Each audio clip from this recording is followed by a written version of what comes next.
I was also asked to make an announcement regarding the warrant. On the front cover of the warrant that was mailed to residents, it lists the special town meeting as being on Monday, November 28th.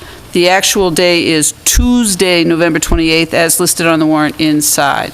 So if anybody happened to be confused about when to come on Tuesday, the 28th.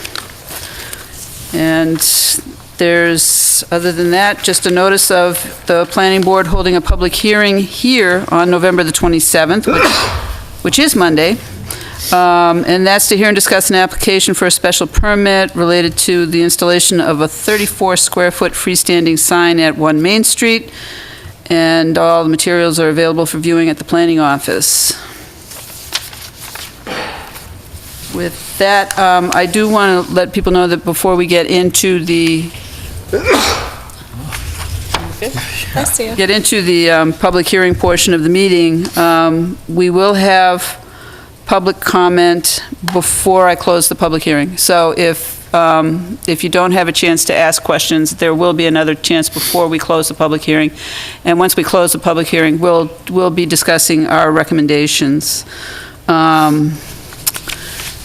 And before we get started, I will ask, is there any public comment from anybody on the committee? Nothing. Any public comment from anybody in the public? I'm not accustomed to having public, so it's nice. Welcome aboard, and we'll go ahead then, and I will open the public hearing for the town meeting warrant articles to hear discussion on the special town meeting warrant articles for the purpose of making recommendations. It's my understanding that the town manager will be making a presentation regarding the initial articles, and I don't know whether to expect you all the way through, or if there are articles that you're not anticipating speaking to. There are certain department heads here tonight to answer questions. Okay. If anybody at any point during the public hearing wants to be recognized, just please give us a sign somehow. And when you do come up, just your name and address would be great. And then I guess we'll go ahead and get started. Thank you. Okay. So the first article is the budget adjustment article for the fiscal year 18 budget. Town meeting appropriates money for the fiscal budget for this ensuing year, and it's by functional category: general government, DPW, library, etc. So in order to change the appropriation, it has to be done at a subsequent town meeting.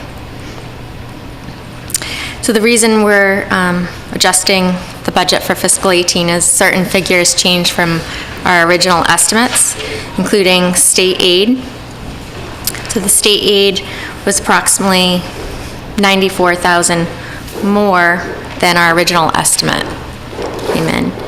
And our new growth, we estimated at $300,000, came in at $481,496. So an additional $181,496. For our cherry sheet charges, on the expenditure side, there was actually an additional $103,688. And so the difference between the additional revenues and expenditures, we have $172,722 available for expenditures. So what I'm recommending to spend this available source of funds on is to increase our reserve fund by $50,000. And the reasoning behind this is this would allow us to, at the end of the year, any unexpended amount from that account can be transferred to an available source, such as snow and ice. So the finance director did a 10-year look back on the history of what we've had a deficit at the end of the year for snow and ice, and it's been around $87,000. So we could use that at the end of the year to transfer to snow and ice. The other increase would be to facilities and grounds, and I'll go over a more detailed account of that, and that amount would be for $122,722. The last item you'll see here is short-term interest for the $2.5 million ban that's coming due on January 25th for the middle school, high school project It wasn't in the original budget at town meeting for $27,250.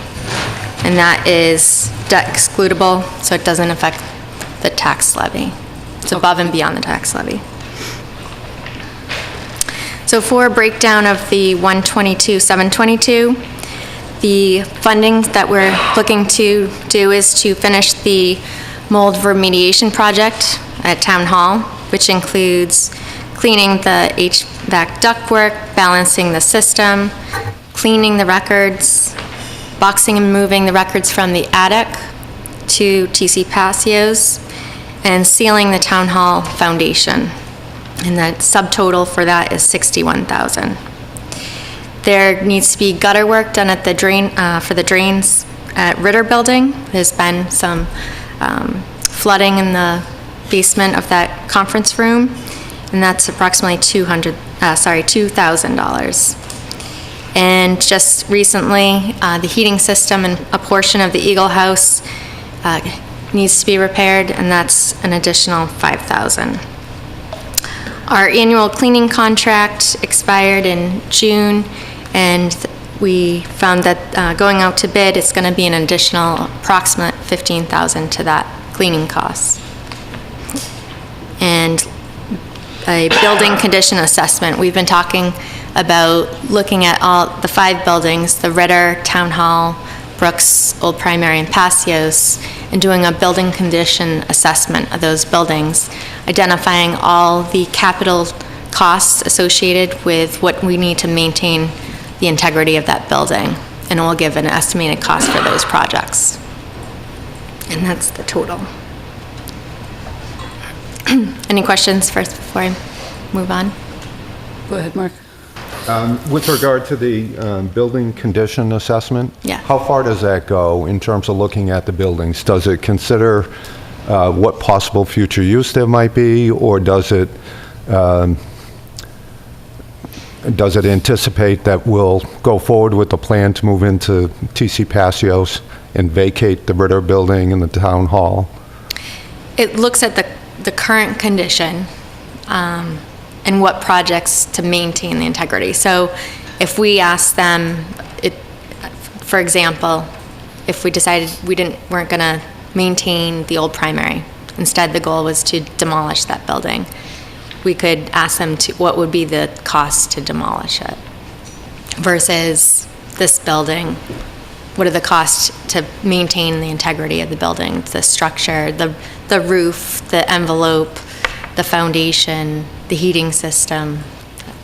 So it depends in some degree on what our intentions are for each building? Yes, but to know what our intentions are, I think that's useful information. Okay. I had one other question. Just in general about the budget adjustment article. Mm-hmm. Is it possible that any of the other warrant articles would change the discussion on Article 1? And does it make sense for it to be the first article under consideration, or might the article change dependent on some of the other items that are on the warrant? There's 2 other money articles that would need a funding source. Article 4, I'll go over, and that would not change the recommendation for Article 1. There's another article that was a citizen petition.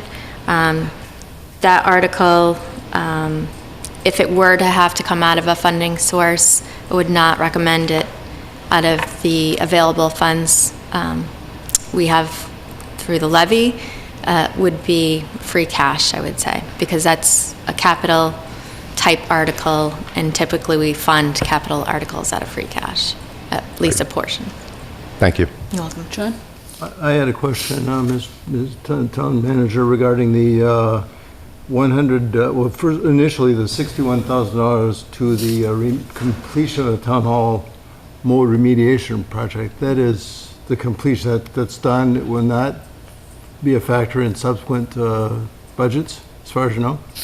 For the mold remediation, correct. Okay. Mm-hmm. And the same type of question with respect to the Ritter Building Eagle House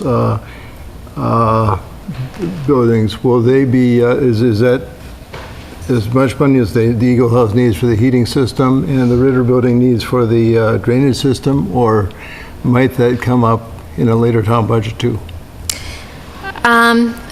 In regards to the Ritter building, the immediate problem that is occurring there now, that appropriation would take care of that.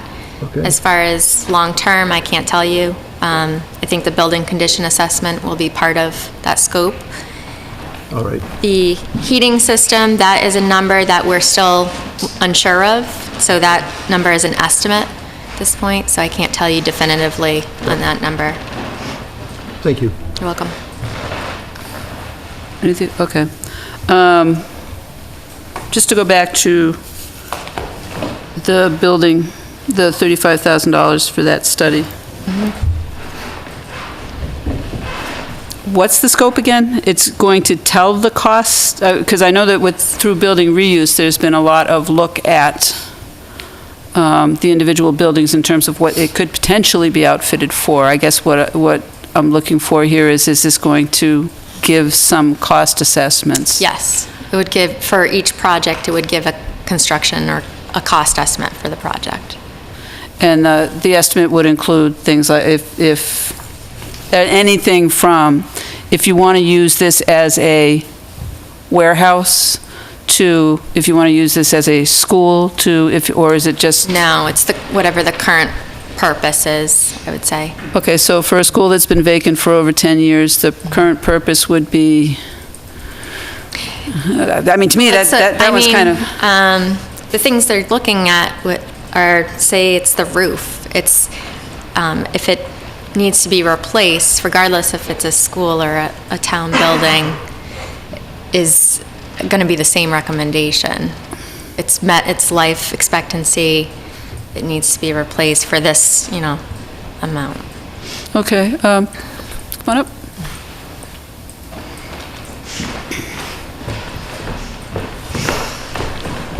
Paula Bertram, 312 Townsend Harbor Road. I thought this was also going to look at the TCP specifically in regards to moving the town hall offices over there. Is that correct? It will look at that building overall, the That would be, envelope, but the that goes to Article 4. conceptual design is a separate article. Yeah, that's one of the things that was throwing me off. Yes. Okay. I guess I was just curious about what information this was going to come back with in that regard. And then in terms of the cleaning, now, does that bring the Passios to the town in terms of the cleaning contract? Since Passios now was given to the town, or as far as I know. Passios is not included in that, our contracted cleaning bill under the facilities and grounds. Okay, so that's That still. gets paid out of a separate account. Is it schools or is it out of the rental that we're going to be It's, talking about the revolving out of fund the- later? Out of the rental account. Okay. All right, thank you. Is there anybody else that has questions on Article 1? Mr. Rogers, come on up.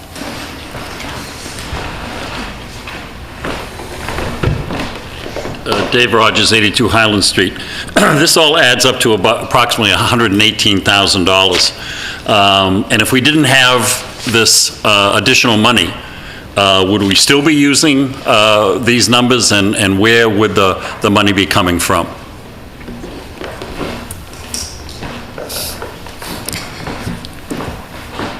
I guess that's a good question. I would say it might have to come out of the reserve fund at that point. Some things, I think the mold remediation project is an important project to finish this year.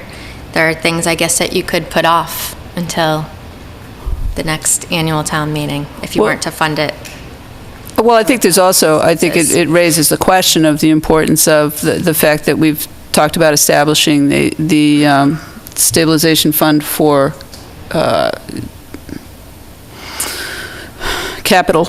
And basically, it would be good to be able to use that source, as a potential funding source for emergencies, because certainly, yes, the mold remediation is something that couldn't be put off, and would have to come from somewhere in the budget. There would obviously have to be some give and take within the budget if the funds weren't available, but certainly something else like the, having a study, yes, maybe we would put that off to another town meeting.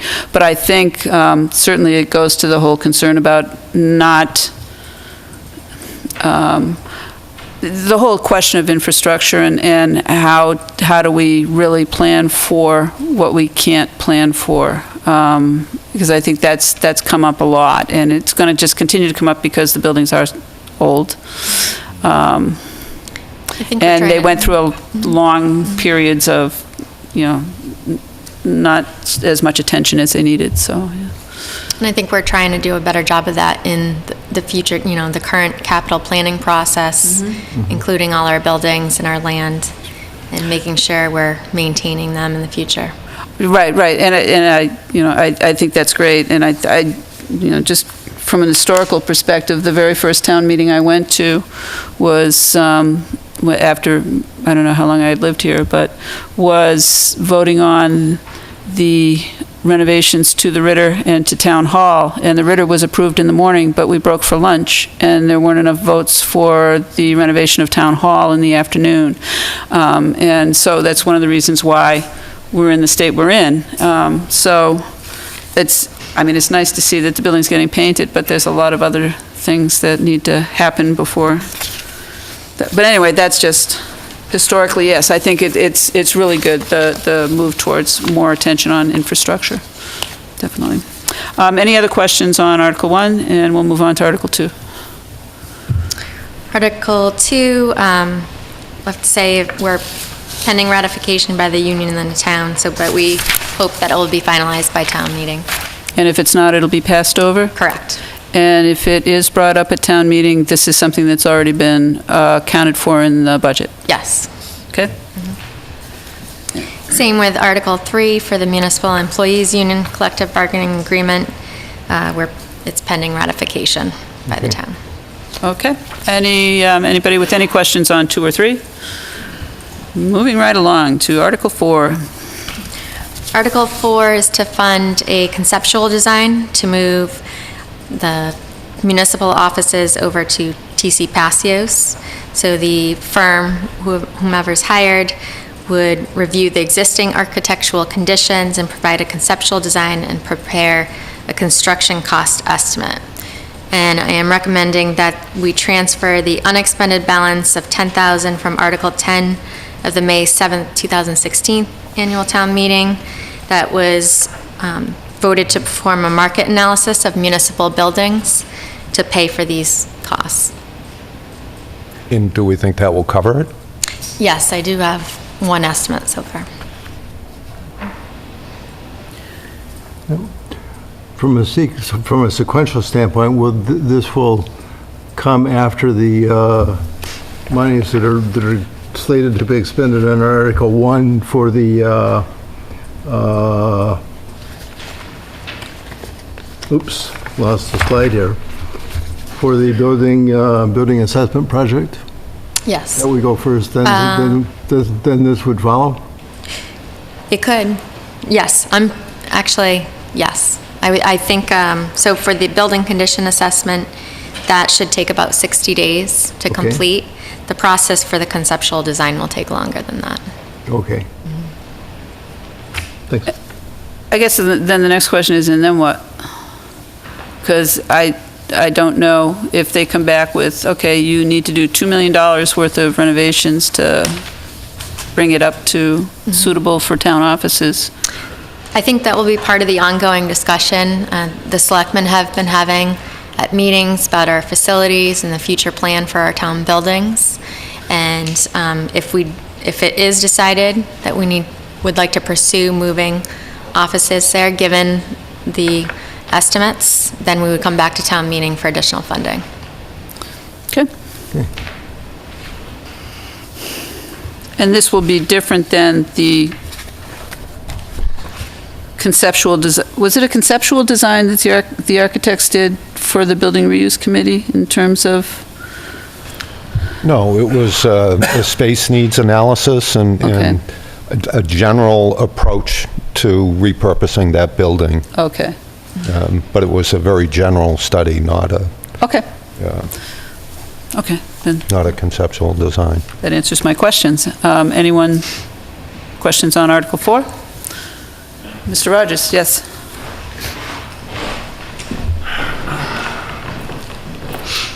I want to make sure I understand this correctly.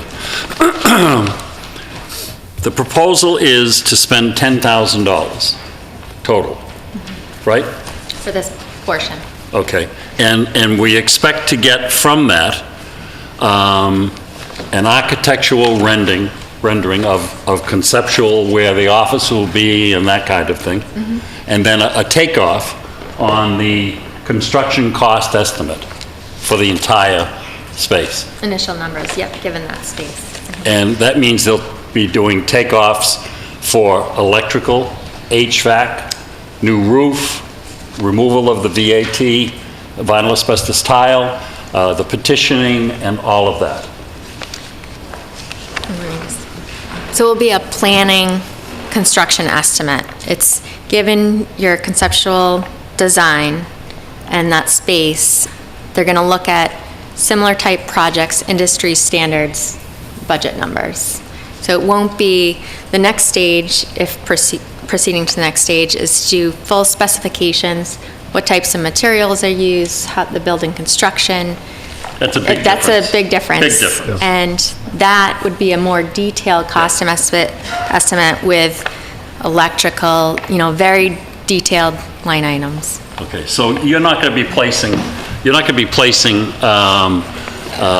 electrical outlets and show, no. This is, in the industry, we used to call this a nickel drawing, okay? That's many years ago. So it's just a concept about what it could look like and an estimate, a rough square foot estimate as to what the cost could be. Is that right? Correct. Okay, so there's a big difference between, coming down to the nitty-gritty and saying we're going to have so many outlets and this and that and how many tons of this, and so it's really a bare bones kind of thing. So the concern that I have is I don't want to end up having the numbers for the Passios building and not a plan for the other buildings. I want to know what the whole enchilada, so-called, is going to cost so that I can make an informed decision. And it doesn't seem like we're moving towards that. We're doing piecemeal and that kind of thing. And I wondered how we would make me comfortable that there's a number that's going to be out there that we can hang our hat on. I think it's a long-term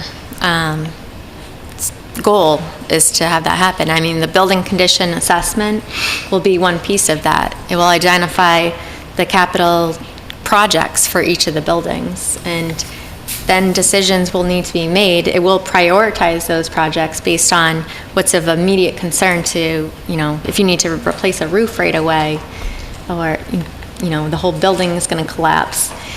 That's something different, but that will tie into the whole long-term plan for all our town buildings. Okay. I guess that's where I want to end up. When will this long-term plan come together and some group or individual say, okay, this is what we're going to do, and it's going to cost us X number of dollars to do this? When will that happen?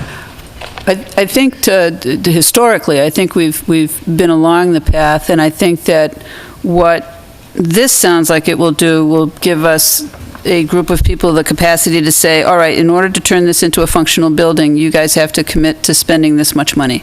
Do you want to bring it back? No way. Or do you want to just let it go? No. Wait. There's no way that this is going to give us that specific dollar amount. The $35,000 one. No, this. No, I'm not, I'm back to Article 1. Oh, Only just because I'm taking Article 1 as a, okay, so that's a piece. So we do the Article 1. The Article 1 says, like, if it's going to cost, like, potentially this much to bring this building back, do we want to, or do we want to look at a different use for that? I don't know.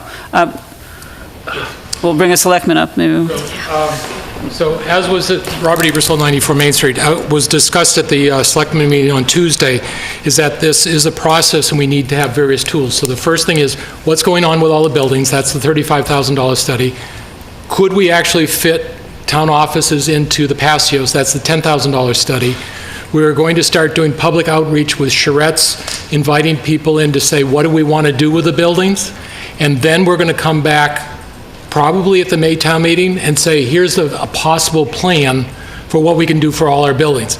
Before we would come for any money for the Passios building to actually do the next step, we do need to know what we're doing with the rest of the buildings. The selectmen are committed to that. We're not going to just empty this building, empty that building, go there, and have another empty building. So it is a process, but we have to have this tool and this tool to get to the next step, and then there's a public outreach process to find out what are we going to do, and then there'll be another public hearing process to decide what do we do with this building, Ritter Building, Primary Building, the Brooks House, and the Passios. Bob, don't go away. I understand what you just said, and conceptually, that makes a lot of sense. But from my standpoint, we can save $10,000, because what you said, I thought, was, can we do what we have to do at the Passios building? And the answer is yes. Of course we can. We've got more than enough space there to do what we have to do. Correct? Do you agree with that? No. You don't? Okay, well. Because the issue is that if they come back to us and said it's a $10 million building, I wouldn't support it. So we need to have a conceptual cost before we make a decision to say, yes, that's something we want to do. I agree. We could do it. We could put something in the Ritter. We could put something, stay here. That's not the realistic thing for what we want to do. We need to have something for what would be the thing that would get us to the next step, because we would need to have that in order to get to tell people to say, we're going to spend X amount of dollars on the architect's plans. So I think this is a first step to give us information of what we would actually do. It's short money. This is the 5 cent. Well, this is where I have a problem with this, because I don't think after spending $10,000, you're going to have any idea about what the cost will be to renovate the Passio School. I can't see it. We will. What, you will? So you'll know what the roof is going to cost, what the HVAC is going to cost, how many tons of HVAC, and all of that stuff. As Ms. Lemieux talked, this design will give us generally accepted other projects similar to that. Here's what roofing will cost, here's what the HVAC will cost, here's what electrical costs, here's the total cost, what it's going to be. Will they say it's a 20-ton? No, they're not going to do that. They're going to say generally for the size of the building, here's what it's going to cost. Usually is a square foot cost, other things like that, so that it will come up with based on what's going on the assessment. So it will give us a ballpark figure instead of a Google map Okay, figure. so what's the next step then? The next step is, as a result of the public planning, a decision needs to be made by a group of people, including the public, of whether we would then go to the Passio School.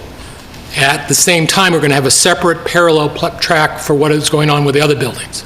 So this is a tool to get us information, to get us where we want to be. So it's going to be a package deal. You'll come back and say, listen, folks, we're going to solve the problem, and this is how much it's going to cost us. We should, yes. We have to have that information. Exactly, okay. Yeah, But let me just tell you that we can save a certain amount of money, right, on the primary school, and they shouldn't even have to go in that thing. All they have to do is say, it's going to cost us X number of dollars to tear this thing down. Because that's what, I hope that nobody is going to spend any more money on that building and say, well, this is what we can do and this is what we can't do. Mr. Toll. Mr. Toll. I will say that historically, as I've been coming through this, I think the plan has always been to address all of the buildings and find an answer for all of them before we can afford to do something with one of them. So that's been the plan all the way along. So just as from my experience from my seat. Each of the steps along this process, beginning with building reuse, through the public input and through the next annual town meeting, are to provide more facts to the citizens. We were told when building reuse was finished that conceptually we understand that you've looked at all of our 5 buildings and you have determined that the best option for the municipal offices would be the TC Passios. The questions that grew out of that were 2. One was, how much would that cost to accomplish, which is what Article 4 is going to begin to give us some data about. And the second question was, and what happens to the other town-owned property as a result of that consolidation? At that point in time, we wanted to do a market analysis, and the town approved $10,000 to do that market analysis. We chose not to spend it because as we dug into it, we found that a market analysis was an opinion of an appraisal type, what are these buildings worth? And we said it would be a lot more reasonable for us to actually put them on the market and see what they were worth. We did that, we got no responses. So we're now at a process where we're saying, well, we still need to accommodate our town office space. We still have the question of how much would it cost for us to refit the Passios to do that. One of these articles helps us get towards that data. As we get public input, referenced last Monday night, the citizens are saying it would be great to put a farmer's market in the old primary. Well, contrary to what Mr. Rogers just said, we have to find out, could you put anything in the old primary? Is it worth trying to renovate it to make it a farmer's market or any other purpose? Or is it more appropriate to tear it down? And even then, what would that cost to tear it down? So there are 2 articles on this meeting's agenda. One is to spend money that was already appropriated, that's Article 4, that we didn't spend, to get more data on the renovation of the Passios. The other article is to say, let's get an assessment of the 4 buildings that goes beyond what TAPE told us. We have pictures, we have opinions. We want a little more detail to say, is it worth saving? If it's worth saving, how much it costs to save? If it's not worth saving, how much does it cost to tear down or do whatever the next step would be? All of these come together with another town meeting with a lot more data. And our objective, and I'm not sure we can accomplish it, is to get enough of that together so that we have something to present at the annual town meeting in May. Now, here's a caution. I don't know that we're going to have all 5 buildings all wrapped up with an answer to all of them. But whatever we have, we'll bring to the town and we'll tell them where we are. That's the way I see it. Thank you. Katie?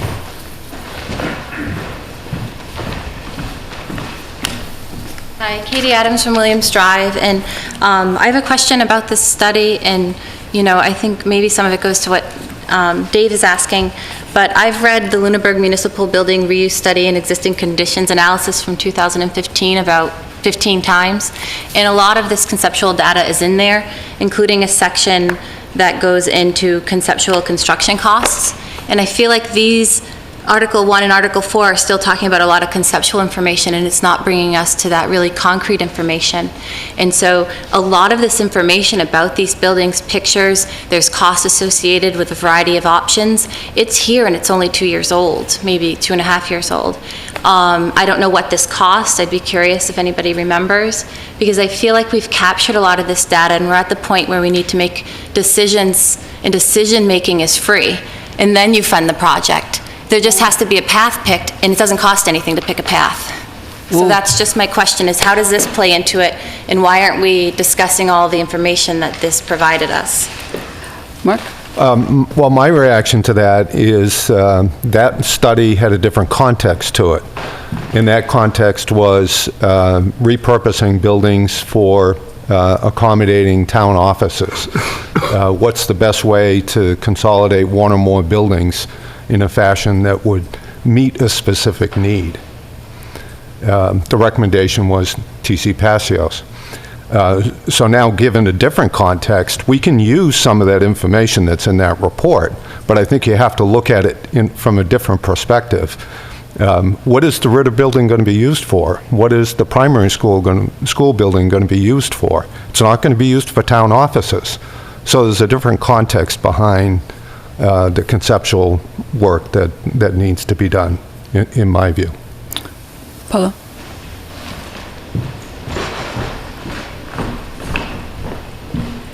Paula Bertram, 312 Townsend Harbor Road.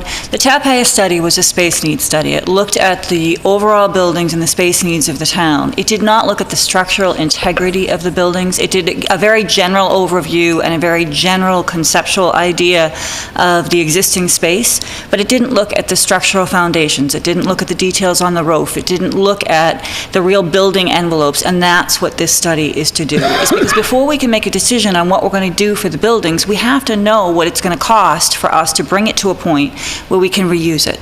So, or where we can market it. We have to know the deficiencies of the building as well as the integrity of the building. So that's what this study is designed to do, is to give us those answers. And the TAPAEA study does not do that. Yes, it gives a very general conceptual idea of moving town offices, but as is stated in the TAPAEA study, it's very clear that additional information is needed before we make a final decision. And this $10,000 study is one step in that direction. Before we can make a decision on whether or not we move over there, we have to know what the structural integrity and what's needed in all of the other buildings before we can make an informed decision. And as was stated, this is part of that process, is to make an informed decision. And we do have two potential dates right now. We set on Tuesday night. December 2nd is a walkthrough of town facilities, and then the following meeting, the Selectmen's meeting, we'll be doing a charrette. So we do have a couple dates in December that we're trying to schedule to get public involvement, and that is part of the process. But in order to make a more formal plan, hopefully for town meeting, we need the data. The TAPAEA study doesn't have all of the data that we need. Okay, thank you. Mr. Rogers, and then we'll finish up with 4. I'll be very brief, but while we're talking about structural integrity, I watched the Selectmen's meeting on Tuesday evening, and it was brought to everyone's attention that the steeple, is that what we call this, where the clock is? Clock tower? Yeah. Clock tower, right. I think the terms that were used were that the contractor that's painting this building he didn't understand how that hasn't fallen down. But yet I don't see anything that says this is an immediate need that we have to take care of now. And if that's the case, I wonder where that money is going to come from, or is it not a structural issue that we have to deal with immediately?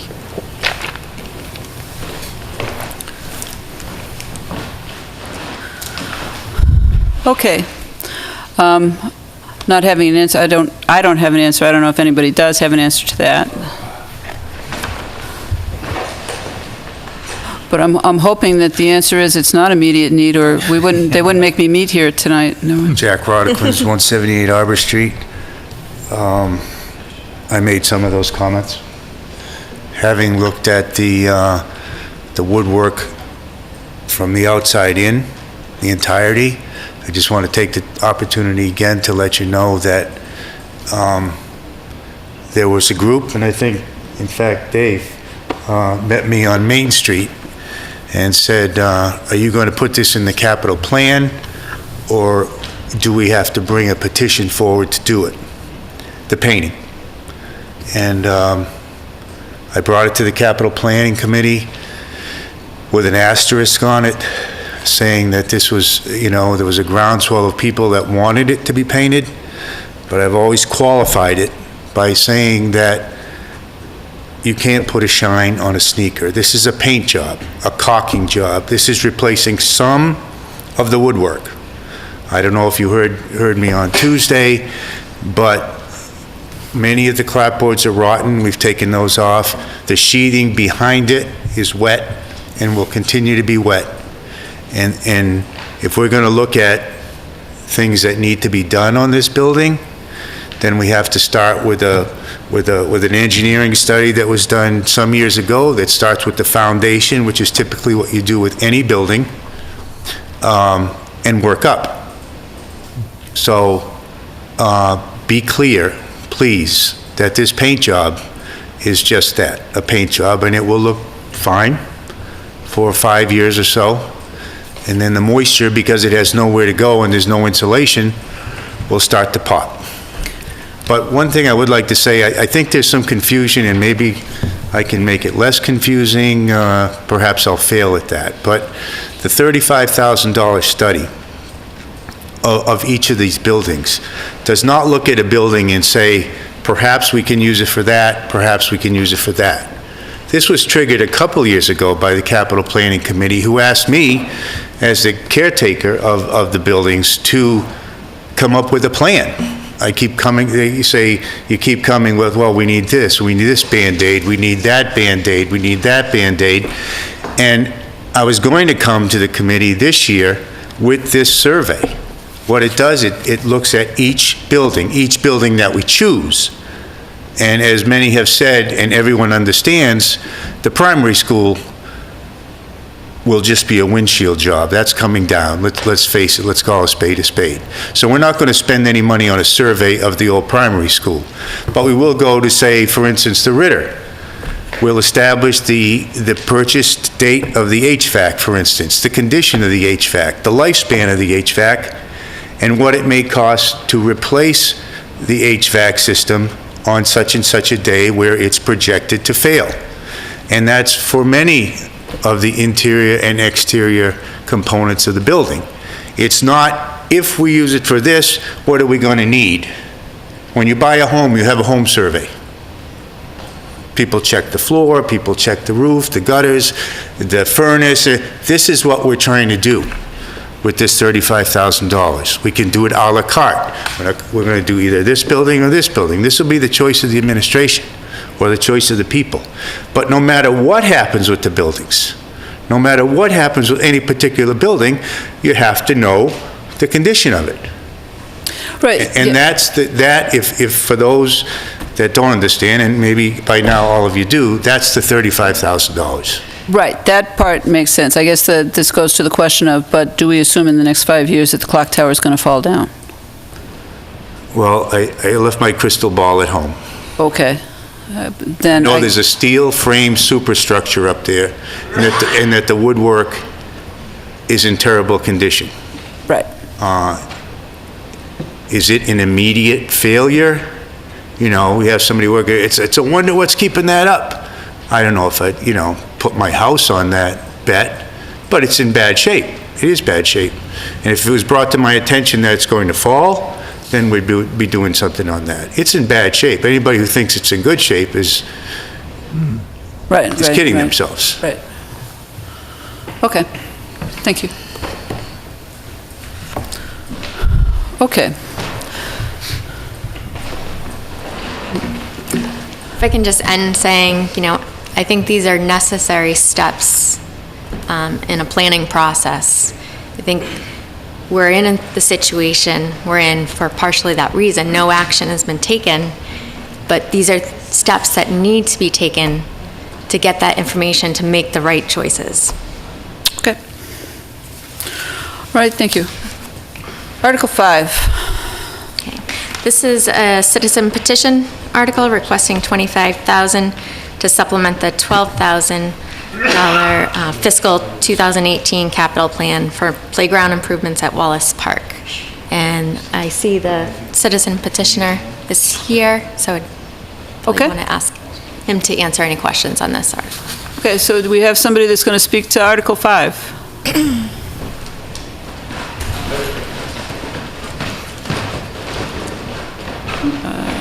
Thank you. Name and address, and we're good. Hi, Chris Letarte, 283 Whalum Road. Okay, so basically, on Article 5, you're looking to supplement the amount that was identified in the capital plan, but you did not put the capital plan amount forward. I did not. All right, and do you know whether or not the funds have been spent on The funds have not been spent. Funds have not Correct? been spent? Okay, so then what you're looking to do is to supplement the $12,000 with another $25,000 for a total of $37,000 to do, This is for the playground. okay. This, through our due diligence and once we started, so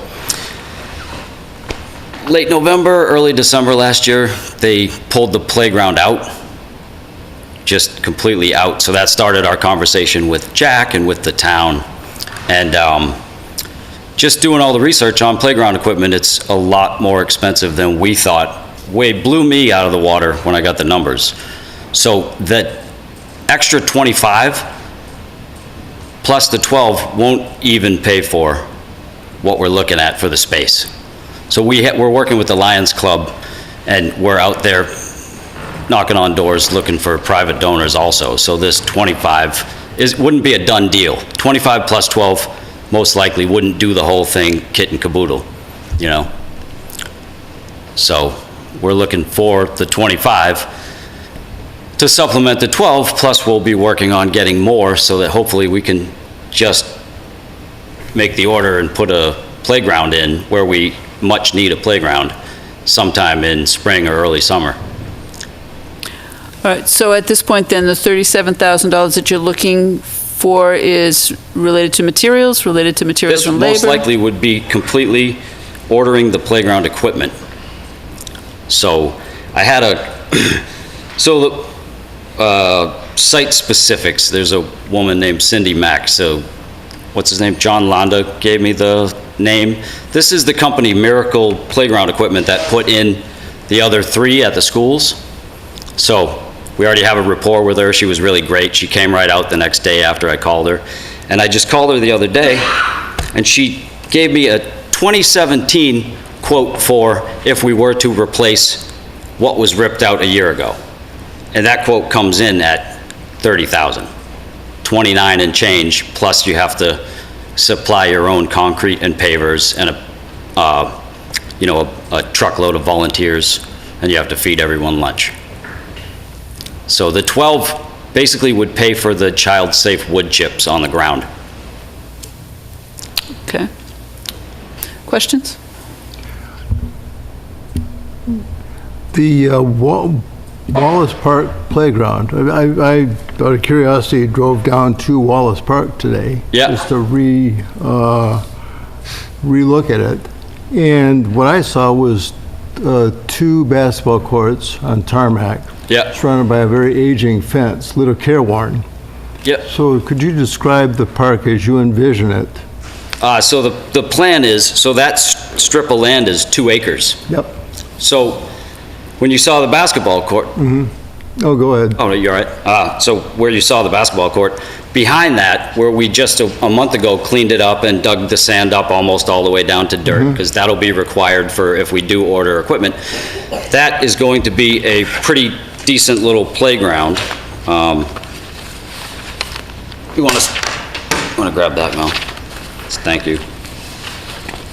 So we plan on that being these are just different quotes, so don't even look at the numbers, but something to the effect of what you see there, which is comparable to sort of what's at Turkey Hill right now, where you've got a play thing for age groups 2 to 12. So there's actually 3 different quotes there, one of them of which is the one to just replace the 2 swing sets, the slide, the junkie jam, and the monkey bars that got pulled out. The second question I have is, what's the urgency right now? Oh, well, right now, the urgency right now is because there's an immediate need right now. We have a area of town that's obviously been looked over for decades. That playground itself was looked over for lots and lots and lots of years.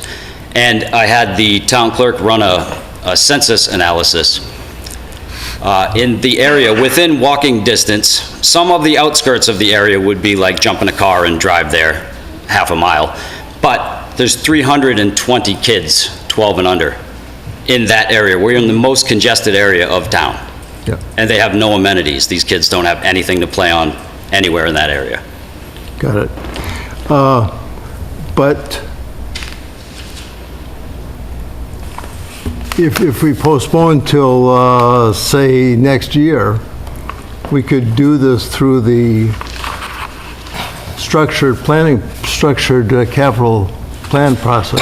Well, I know all about With that, the but we're committee, we're looking at a beautiful playground that we've envisioned and we can see it happening. This thing has just grown into it's got a life of its own. My wife and I started kind of the ball rolling, so to speak, but there's just a lot of people in the area that now know the ball's rolling, want to see a playground ASAP. There's a 3-week lead time with this company.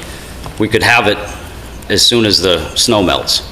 Okay. And like I said, we need it right away. If I was to go through capital planning, wait for annual town meeting, and then have to wait till July 1st to get the money, you know it wouldn't happen in the summer. Everyone's on vacation, no one does any work in July and August. I found that out this year. So it's just an immediate need to get it done. Whether we do it now or later, it's more important. I'm not quibbling over the immediate need. I hate to hog the microphone here if y'all have something else, but I'm not quibbling over the immediate need. We have also immediate needs for, say, a lot of fire equipment or police equipment. And so if we fund this, Yeah. What- So this is going to make a better community. There'll be less policing in our community if we have a nicer playground that people care about. what is your source of funding if you go outside the capital planning process? I haven't named it yet. Oh, you can do that, go ahead. Oh, I was going to ask the question. I'm actually here to learn and you guys can tell me stuff. But just looking at source, I'm the only one that's marked to be determined. And I had raise and appropriate in mind, and some of the others, it says source, raise and appropriate, raise and appropriate. So why can't I just stick with raise and appropriate and turn it over to you guys to decide where the money comes from?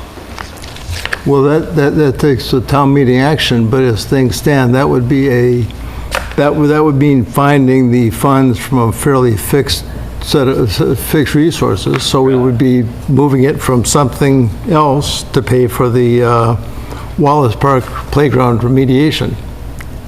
Not saying it's a bad source, maybe it's a classic, maybe it's good to do this through a town meeting, but it's just that we would have to take money from someplace else to fund this. Sure. Now, I guess one of the questions I have is when you talk about this is the only playground in that area, are you familiar with, having no children, I don't know where the playgrounds are in town, so, Anybody from our area has to drive to the center. Yeah. It's true. And if they're well, I believe it. family with one car or something, their kids aren't getting to a playground. Okay, so it's a part of town that basically, Yeah, the most congested part of town, and there's no amenities for children. So if we want a playground, our family drives down 13 to go to a playground in Leominster, because it's closer than the center of Lunenburg.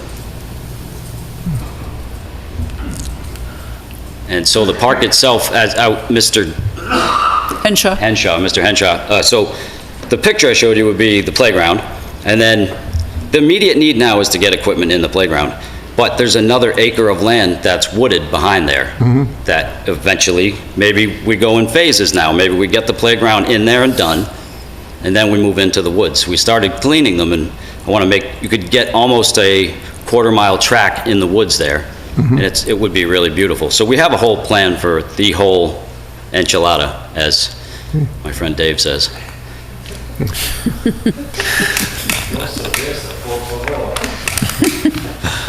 okay. Are there any other questions, Mark? Yeah. I guess my questions are more for the capital planning committee and the capital planning process. We have a process, and that process appropriated $12,000 toward this plan. I guess I start with, how long has this item been on the capital plan? Has it been on for a number of years? How did it? That 12 came on at last annual town meeting, and it was available July 1st, 2017. So this project has never been on the capital plan until this year? it was not on the capital plan until this year. That is correct. And if it was $37,000 on the capital plan, knowing that that would not cover the complete cost of the project, would it have been approved? I would have had a hard time, I don't know the answer to that because I'm only one member of the capital planning committee, but I would have had a harder time approving it at the $35,000, particularly when it was open, knowing it was open-ended. Yeah, this comes as sort of it's a grassroots effort, all right? And I knew nothing about town government 10 months ago. So I'm learning a little bit as I go, but it's a little town, I joined the Lions Club, who is gonna vote on giving us a check next Tuesday when we go to that meeting. I don't know what the number is, and we're working with other sources, so, and the community itself is just, they're invigorated and excited about it, and it's something that we can envision. We just need, unfortunately, American dollars. I guess I'm going to borrow Mr. Rogers' perspective on this. I'd like to see a grand plan. What does this look like when it's done? How much is it going to cost? How much of it is going to come from town funding? And how much of it is going to come from other funding? I can promise you, standing right here, that the 25, if I can get the vote, is going to put the playground in there. I've talked with the woman who builds the playgrounds weekly since I called her 2 months ago. Because the whole woods and everything is, I called Karen Menard this morning and talked to her. We'll deal with the Parks Committee, who have a small budget, to just slowly but surely put fencing around the wooded area. The rest of the wooded area is volunteers that people have already come forward to work on the trees, to help put the path in. We're going to be hitting up some people to try to get donations for the stone dust for the actual path. But for now, the big money is the playground equipment. It's crazy how expensive it is to have the ADA approved people with state license numbers put it in. That's just a recommendation. We could go to a used site and buy equipment, but it wouldn't be covered by insurance of anybody's if you don't have the federally and state regulated stuff, which is something I learned in the beginning. I'm a woodworker. I thought I was going to build the playground, honestly. But you got to go through the right channels.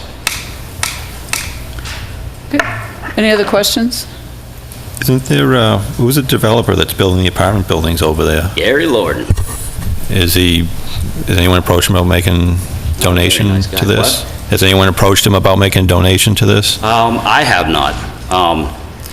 I was told different things. First, I was told that after he put up his third building, he was going to be required to put a playground in his spot.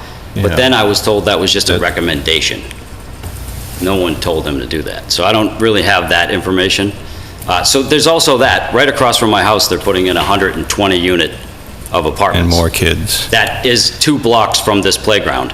So God knows how many more kids are going to need a playground to play on. Not barring the kids from the Leominster part of Wayland that are going to walk over to it.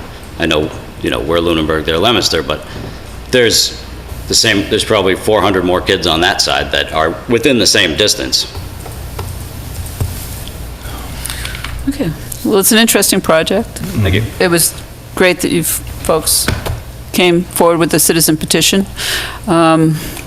Basically, we'll discuss and make our recommendations later, but, regardless, it's a town vote. So I would encourage, as you're preparing for the town meeting, to also have the numbers available in terms of what the town clerk has given you in terms of, and also some information around other playgrounds in the town.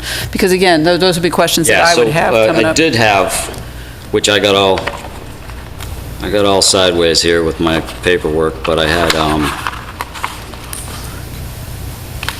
it's right here. Yeah, so we had there's roughly 330 kids under 12 that would be able to walk to it. The other 3 playgrounds built by the same company, Kids Kingdom 2, but behind the library, was $54,000, and it was a community build. Now, the community build knocks 8 or 10 grand off. So, that being said, primary was $72,000 with not a community build. So primary was really like an $80,000 playground, and then Turkey Hill was, so primary would have been 82. 80, 82, plus 10 grand. The wood chips are 10 grand, the ADA-approved wood chips that can only come from one place in Massachusetts, so that you're safe. So that really would be like 92. And then Turkey Hill was 54 as a community build. They saved the money on that one. So those are the numbers on the other three comparable playgrounds. Like it, I'm sorry, when I was talking about the other playgrounds, it was more a question about where in town things are. And again, it goes to, oh, okay. Yeah, where do exactly. you want your 5-year-old running around, so that was all. Sure, yeah, the other three are all right here. Yeah, okay. And I don't know if Mr. Burney would have any idea about anything having to do with the apartments. Okay. Yeah, because I think it would be an interesting thing to have an answer to before we get to town meeting as to whether or not there is anything on that build, if there was supposed to be playgrounds put in or not. Because if there is that, then I'm not sure, like if that affects... Then there would be the question of, if he does put a playground at his apartments, would it just be for private use of the people in the apartments? Or would there be able to work out a deal where it's that he puts the playground right there? That he foots the bill for the playground? I mean, who knows? Yeah, I don't have that answer now, and I can't, No, I understand. really That's can't why get I'm a just meeting. throwing that out there. I can't get a meeting with the man. I've called his office in the past. That's why I bother Mr. Burney. But he can do that, yeah. Well, no, he can at least find out what was said in the agreements. Yep. Great, thank you very much. Thank you. Thank you. Article 6. Can I speak to this article? I'm sorry, yes, go ahead. I'll be very brief. I and a whole host of other people have been involved with building the playgrounds at the Kids Kingdom and at the Turkey Hill Middle School.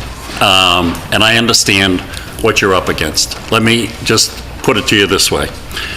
If the town appropriates somehow, some way, as soon as possible, the $25,000, along with the 12, we will have a playground in there by the end of the summer. That's all that you will be asked to look at, and we will do what we have to do to make the whole thing work. I have no doubt. Okay? No doubt. Okay, we are now moving into the revolving funds portion of the meeting. This is really what the Finance Committee is all about, is revolving funds. Okay. So this would be for Article 6 is for the creation of a new revolving fund, Information Technology Revolving Fund. And this stems from the e-permitting software that we're in the design phase of right now that will go into effect in early spring. So it would be to institute a technology fee that would be deposited into this revolving fund that would continue to pay in year 2 and on for software upgrades, equipment upgrades, and so on. Questions?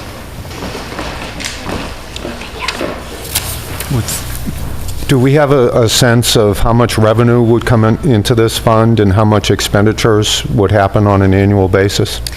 The fee has yet to be determined. We'll have to go through that process, and we'd want to keep it a reasonable fee for the users. Say, for instance, if it was a 5% fee, it would be, calculation on that, 10,000 probably into that account or so. So it's basically to have a Sorry, place... 15, and then if it were a 10%, it would be 30,000. Right, yeah. So it's basically to have a place to put revenues... Yes. So that we can expend them toward these specific costs. Yes, for years 2 and on. Because this year is paid for the grant, through the grant.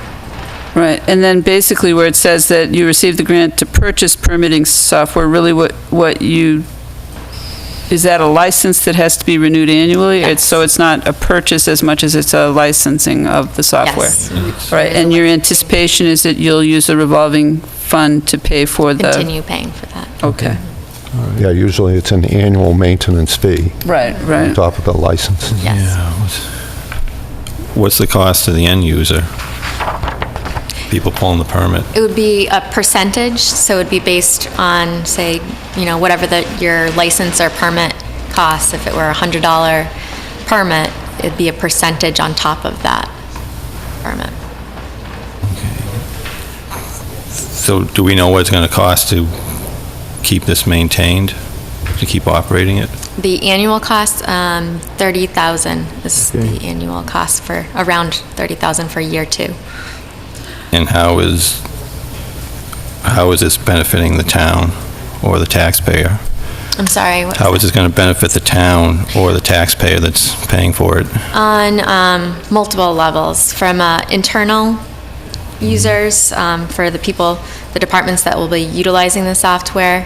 It will streamline the process. So say there's a parcel that has a building permit on it and or owes outstanding taxes. All the departments will be able to see that information. They'll see the status of a permit, and so will the end user, the permittee. So if they can log into an account at home, they could pull out a permit from home. So the ease of use for the consumer is a benefit as well. All right. Do we know how many permits we presently pull annually, like on an average?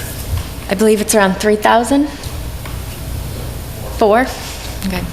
That's townwide. Townwide. So this would cover, it would start with the land use departments, and as it got a foothold, would expand. Grow.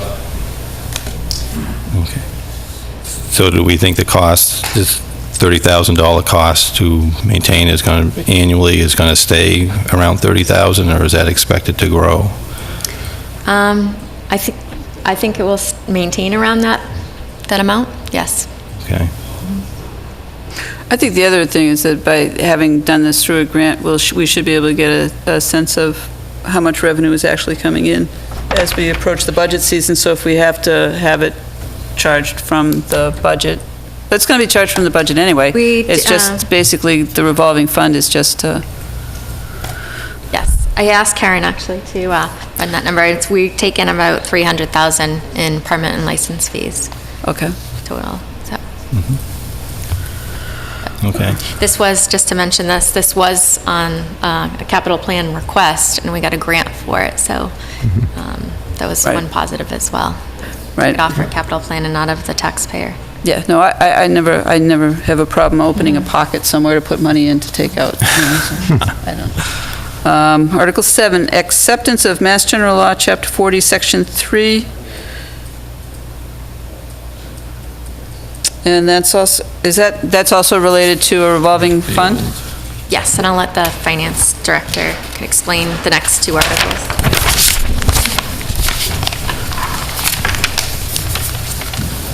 All that this article is for is, it goes along with the next 2 articles. The next 2 articles, one was for the revolving fund for the artificial turf rental fees. And then there's one also for the rental fees for the Brooks House and TCP. And this article, what this article does is it allows the dollars that are collected and placed into that fund to roll from one fiscal year to another. If town meeting didn't accept this, then that money would close out at the end of the year to the general fund rather than remain in that fund and be dedicated for those purposes. So all that this does is allow the monies in the fund at the end of the fiscal year to remain in the fund. Is there a reason why it's specific to particular town buildings? No, it's not specific to particular town buildings. It's specific to the statute that's used to adopt the fund. So the next 2 articles, the statute that allows us to establish those funds is Chapter 40, Section 3. No, I guess in Article 8, you refer to 1025 Mass Ave. Right, but when you vote, This article is allowing us to just carry the money forward for any funds that are established under this chapter and section. Okay. The next article and the one after that, they are specific to certain facilities. Right. So we have one for the artificial turf, where all of the money that's generated for the use of the field would go into that fund. Right. And we have one for TCP and Brooks House, where all of the rental fees for those buildings would go into that fund. And both of those funds, the one for the artificial turf would be used to pay, well, right now it would be used to pay the debt service for the artificial turf, for the replacement, and the one for TCP and Passios, the money in there would be used to maintain those two buildings. Okay. And when that happens, like say, for example, the schools write in to their budget an amount for the turf field. Right. Does that become part of that revolving fund? Correct. Okay, so that would then be located there.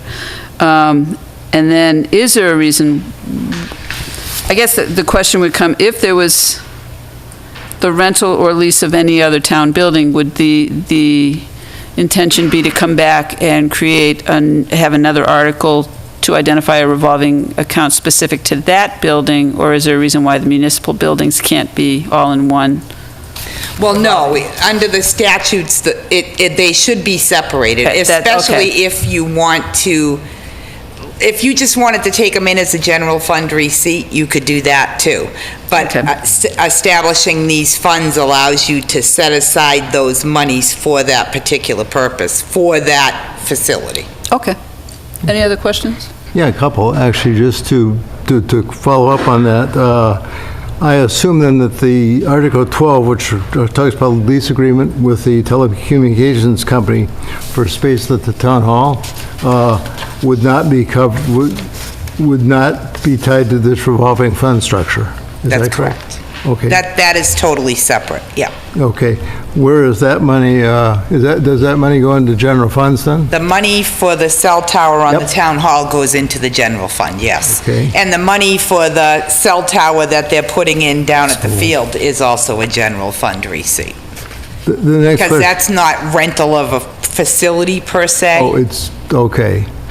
And that was straight from the Department of Revenue. So they don't consider, if you have a cell tower on a pole down at the artificial turf field, they don't consider that rental of the turf field. That's not what they consider that. So they would consider any of those cell tower revenues general fund receipts. Okay.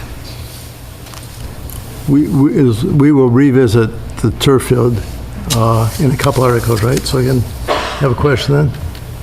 Okay. Okay. Any other questions on these two articles? Anybody? No? On which one? Well, there was We're on 7, 8 and 9. I think. 8? Oh, 8, 9. Can we go back to 8 for a minute, Karen? Sure. Yeah, You said that... I'm sorry, 7 and 8. Yeah. 7 and 8. 7, 8, and 9, okay. 7 is the article to allow the money Yeah. in the funds that will be established in Article 8 and Article 9 to roll forward. Article 8 is the artificial turf revolving fund. Right, so I was hoping you could clarify on Article 8. It specifically mentions the Verizon Tower lease payment going toward the bond, but it would not go into the revolving fund? It wouldn't go into the revolving fund, but it would be a local receipt estimate that would be used through the budget process. So you would have the $30,000 in the general fund as a local receipt to offset the debt service in the general fund, and then you would have the $47,500 coming from the other sources being transferred to the general fund to offset the debt service in full. But they would only be transferred as needed to service the debt? Correct. I was hoping it was going to be cleaner in terms of the revolving fund at some point balancing out with the costs of the artificial turf. And I thought part of the intent here was to build up a fund to replace the artificial turf when it's Well, I think finished its life? originally when we wanted to establish this fund, the hopes were that once we were done paying the debt service, we would have money in the fund, because once the debt service is paid, then we're gonna have to go through the process of replacing the turf again, because the debt service is for 12 years, the life of the turf is for 12 years. There will be some money in the fund at the end of the 12 years to offset the next time we have to issue debt, but it wouldn't be enough to fully pay for that. Okay, so let me ask a different question. Do we know yet what the cost of the debt service is, the annual The cost of annual the debt service is almost equivalent to that $75,000 that you see there, the 30, the 40, and the 7,500. So the annual debt payments, I think the high is about 78,000, but it fluctuates between 78 and 74 for the next 12 years, so. Okay, thank So you. there's enough money coming in right now to offset the debt service, but there's not a whole lot of money left to build up any future, Right, no, to I... have anything there that will help us in later years. Right. It seems odd that we have two different revenue sources going toward the same financial commitment. It's not really, well, it's two different revenue, Two different it's two different places to funds hold that the are money. receiving the revenue, but it's really the same revenue source. Yeah. It's just, yeah, I understand what you're saying.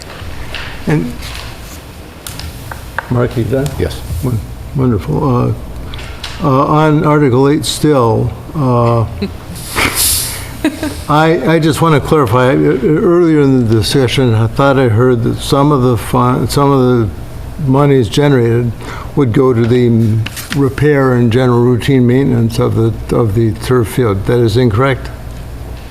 If there's a surplus, and one If there's thing a I will surplus. tell you about the Verizon lease is there's a 3% escalator in that on an annual basis. So as that goes up, the draw from the artificial turf fund will go down. So Okay. there will be a bit of a surplus at the end of the 12 years, but obviously it's not going to be enough to have enough money in there to replace the turf the next time around. But there'll be some money there that we can use to offset what we would have to borrow to replace that field. I don't have it, I don't think, but I had put together just a spreadsheet with the calculation carrying, because the lease that we have for the cell tower is a 25-year lease with a 3% escalator on an annual basis. So as that revenue source goes up, the draw from the artificial turf fund will go down. So like I said, at the end of 12 years, there will be, I thought it was about, I want to say it was about $90,000 that was going to be in that fund at the end of the debt service payments. And then, of course, when the schedule was put together, it was based upon the revenue that we're getting right now, because we are actually, there's a meeting on the 21st to talk about what the plan is for the actual rental fees for the turf field. So in the schedule that I had put together to anticipate the revenues, the only revenue sources that we had going into the fund was the $40,000 coming from the school and the $7,500 from the Bengals, and that was carried out for that whole term. Obviously, that may not be true. I mean, I would think that there would be some escalation in those numbers over the next 15 years, but that's yet to be determined. And hopefully other revenue sources besides those two. Article 7 is specific to the artificial turf field. Article 8. Article 8, excuse me, Article 8 is specific to the artificial turf field. Does that include or exclude the track that is around the field? It includes the all of track. it, yeah. Okay, so everything here would cover funding the replacement of the field and the associated track? Correct. Okay, thank you.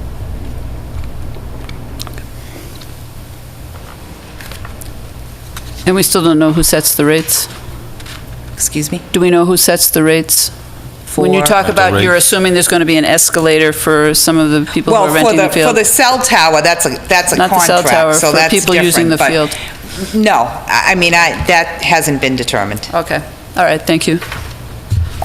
Okay, any other questions on 7, 8, or 9? Nope, okay.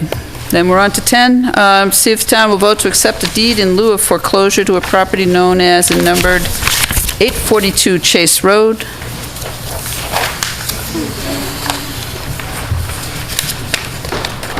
Fine.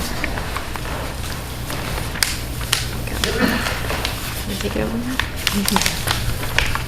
Good evening, Matt Morrow, Conservation Administrator for the Conservation Commission. Essentially, the McCann family has a landlocked parcel currently known as 842 Rear Chase Road. It is a 23-acre parcel. The northern end of the parcel connects to the Lodgetown Forest, and a portion of the southern end connects to the Lane property.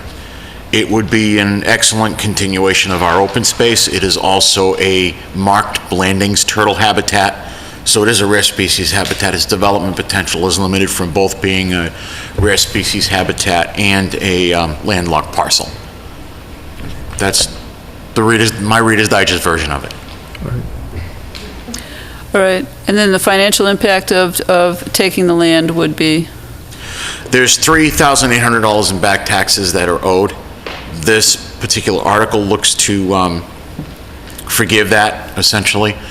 The Conservation Commission has monies available in a trust fund to cover closing costs, any type of survey work that may need to be done, although at this point it doesn't look like there may be much of any, and if any type of 21E preliminary assessment to make sure that the land is whole with no type of environmental encumbrances, we would be able to do that.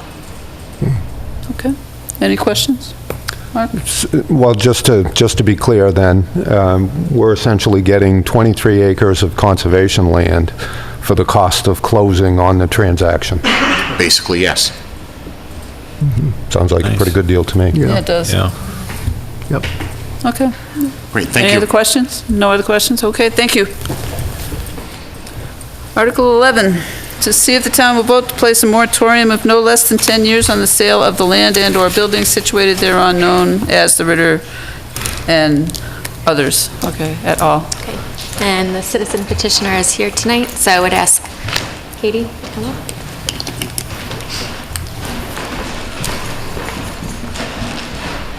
Okay, hi, it's Katie Adams from Williams Drive, and there's no real financial impact, associated with the moratorium because it's more of just a decision about whether or not the community supports selling these parcels of land or if it would prefer the preservation of these municipal parcels. And so that's the purpose of Article 11. Okay, questions? I guess I'm not quite as clear that there's no financial impact. If we were to contemplate selling one or more of the buildings, that would be revenue to the town. If we decide to have a 10-year moratorium, I would imagine there's some sort of maintenance cost in keeping these buildings. Well, I guess our primary school experience may be an indicator that that's not the case, but I would hope we have a more forward-looking plan with respect to the Ritter building or town hall and what it's going to cost to maintain those buildings if we put a moratorium on selling them. Sure. So, and with the moratorium, it doesn't prohibit leasing as we do with like the Brooks House, or we have done in the past with TC Passios. It doesn't prohibit removing a building like Old Primary. It doesn't prohibit restoring or revitalizing anything. It's really just a statement about whether or not the town is interested in retaining these parcels for future municipal use. And when I say no financial impact, I'm just legally speaking in terms of this warrant article reflected by the fact it doesn't require a 2/3 vote. There is no legal financial impact to the actual article. Everything is secondary to that, but that is sort of, with any path we choose, there's secondary costs. Right. And so I would just say that in keeping these parcels, the same money that'll have to be allocated for one path will have to be allocated for another, and that's secondary to whether or not we keep land or sell it. So no direct financial impact. Correct. Yeah, no, just specifically to Article 11. And also, in terms of if you're looking at a financial gain to the town of selling the property, I think that's short-sighted because that's a one-time opportunity. And if you look at selling these properties as a way to get revenue, they can't be resold. And so it's a huge loss with a really minimal gain. So I wouldn't see that in terms of, especially where things are financially well in town right now, there's no desperation to receive a small amount of cash for a huge long-term disposal of property. Well, we'd also potentially be putting properties onto the tax rolls. Well, I would say the same for what you just sort of talked about with the conservation land, accepting that 23 acres seemed exciting to everybody. If that stayed on the tax rolls and was, utilized, then we would generate 23 acres worth of revenue from that. So conceptually, you can argue all of this one way or the other. Right? What's the difference? There's actually less acreage tied up Conservation in these, land has a but there's less different- acres tied up in these parcels of historic municipal land than there is in that one parcel of land. I don't know how, they're valued, but you still lose money every time you accept a parcel of conservation land. Actually, that'd be, fine too, if the 27 acres could be, turned into soccer fields, and then we'd take care of the soccer field problem. But I think it would be better reflected in the center of town. to No, I retain understand, municipal I land. understand, right, and basically the fact that there's no direct financial impact, I Correct. think, basically makes it a discussion for the town to just have a, And I would like to then backtrack to even the conservation land. I was thinking, what's the financial impact of this? It's a loss of future tax revenue to the town to accept more land. So it's the same type of thought we should put on all Land that parcels. we're not able to collect the taxes on in the first place. right. Right, but if it got foreclosed on and resold like we've been doing with other properties, then it would go back into the appropriate. Yeah, the issue use. being that it's landlocked. I mean, or it's basically, it's, Right, I mean, it may be not that specific Yeah, example, but every that- time we right, accept right, right, right. conservation land, we lose tax money, so. True. I would just like to keep this land and it's, historic municipal land, and Mm-hmm. so it's more of an emotional decision for the town than it is a financial one. okay. Thank you. I myself am not all that clear that there is no direct financial effect to this, in that if we have a moratorium and we, say, decide to consolidate town offices at the TC Passios, then we essentially vacate a few of these buildings here without really losing any of the burden of having to keep them in fair shape. We have maintenance, et cetera. So this is a way of perhaps this is the way I see of tying the town's hands a little bit.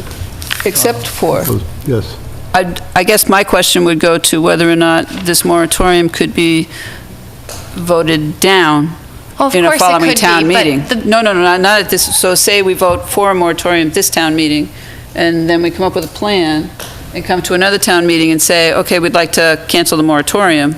Is that something that could happen? Of course, it legally? can be undone, and I think Okay. what it is, it's an opportunity to talk about The town. keep versus Sure. sell, and so it gives us the opportunity to talk about it.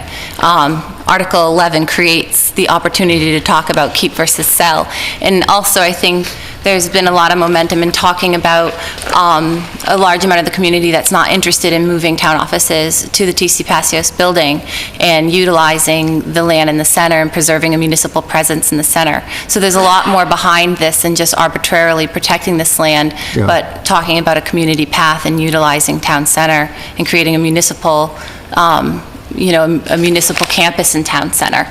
And so this has a lot more to do with what is the value of this land and creating open space. But those are things that would come later. First is just the town's decision. Does it want to dispose of these properties for private development, or does it prefer to retain them? And that's what Article 11 is about. Okay. Okay.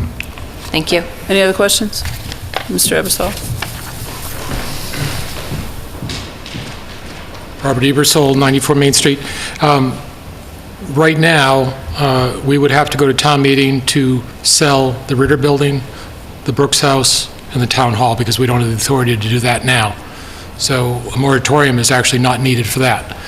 The primary school there was a vote to authorize the selectmen to transfer the property, and I believe it was for housing. I'm not sure if it was just restricted for that. So there's already protections on these properties that anything would have to go back to town meeting, and even if we had the authority, it would have to go back to town meeting, because even if we were going to demolish anything, we'd have to have an appropriation.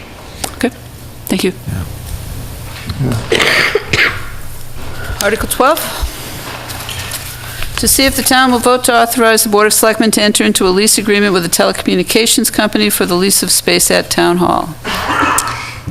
So a little bit self-explanatory, but the town entered into a lease agreement with the T-Mobile in 2000, but that agreement is invalid. And at that time, the law only allowed for a 10-year lease, and the board at the time signed a 25-year lease agreement. So this is authorization for a 25-year lease agreement. And once the town meeting approves that, we would put it out to bid and go through the procurement process. Okay, so it's a term of 10 years with 3 5-year extensions, subject to terms and conditions. Yes, so total. So a total of 25.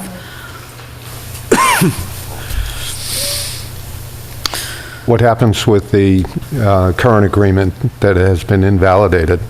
They've honored it as far as paying the town. And what happens if there's no town, I guess if something happens with the town, physical location of the tower, given any future changes to town hall within the period? We could write into both the proposal and the lease that it would be transferred with the town ownership. And even if town offices aren't located here, but the town retains ownership, we would still have a lease agreement for the And if the payment. town did not retain ownership, then it would just go away? But it could be written into the agreement that we'd retain that payment. But Okay. that's Okay. an option. Any other questions on that one? All right, so the one that's currently being, the payments are being made, the lease agreement will be, we won't see the lease agreement? No. Okay. No, you're authorizing the selectmen to enter into a lease agreement. That's Well, the actually, vote- all we're the doing vote. is we're recommending whether or not. we're, you know. The town, I meant, Yeah. the town. Yeah. Financial. Okay. Questions? No questions? No questions. Article 13, to see if the town will amend the town's bylaw entitled Salary Administration Plan to add the beach director and local inspector. And lifeguard. So this is to comply with the salary administration bylaw, and anytime new positions are added into the plan as approved by Personnel Committee, they have to be voted at town meeting as well, with their associated grades. And currently, these positions exist or don't exist? They do. The Personnel Committee voted these positions in the spring, and the positions do exist. Okay. The bylaw reads that at the next available town meeting, that's when it would be voted into the plan. Okay. And they're fully funded in the existing budget? Yes. All right. Questions? None. Article 14, to see if the town will vote to accept Mass General Law, Chapter 90, 17C, authorizing the establishment of a speed limit of 25 miles per hour. We'll ask the That's police Chief chief Marino. for the next 3 articles. Okay.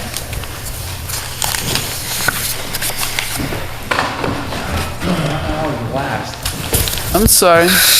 I think you should speak to the Board of Selectmen. I think they're the ones that order the articles. Let's speak at 25 miles an hour. About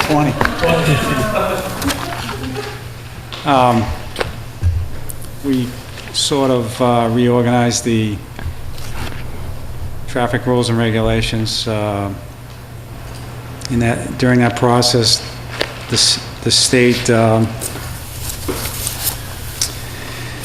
Municipal Modernization Act, decided to make it a lot easier for cities and towns to authorize speed zones. In the past, we used to have to get authorization from the state. We no longer have to do that. So this will give us the authority to change speed limits to 25 miles an hour in certain thickly settled zones and to establish safety zones. There's no impact except for the cost of signs, which the DPW director tells me are probably around $50 plus labor to install them. We don't know, we have no idea when or if we'll be installing any of those speed zones, but I imagine there'll be some. So the impact, I think, is fairly minimal. Those funds are already in operating budgets, as far as I know. Okay. Well, some of the roads that I travel, I think you should probably have some good ticket revenue.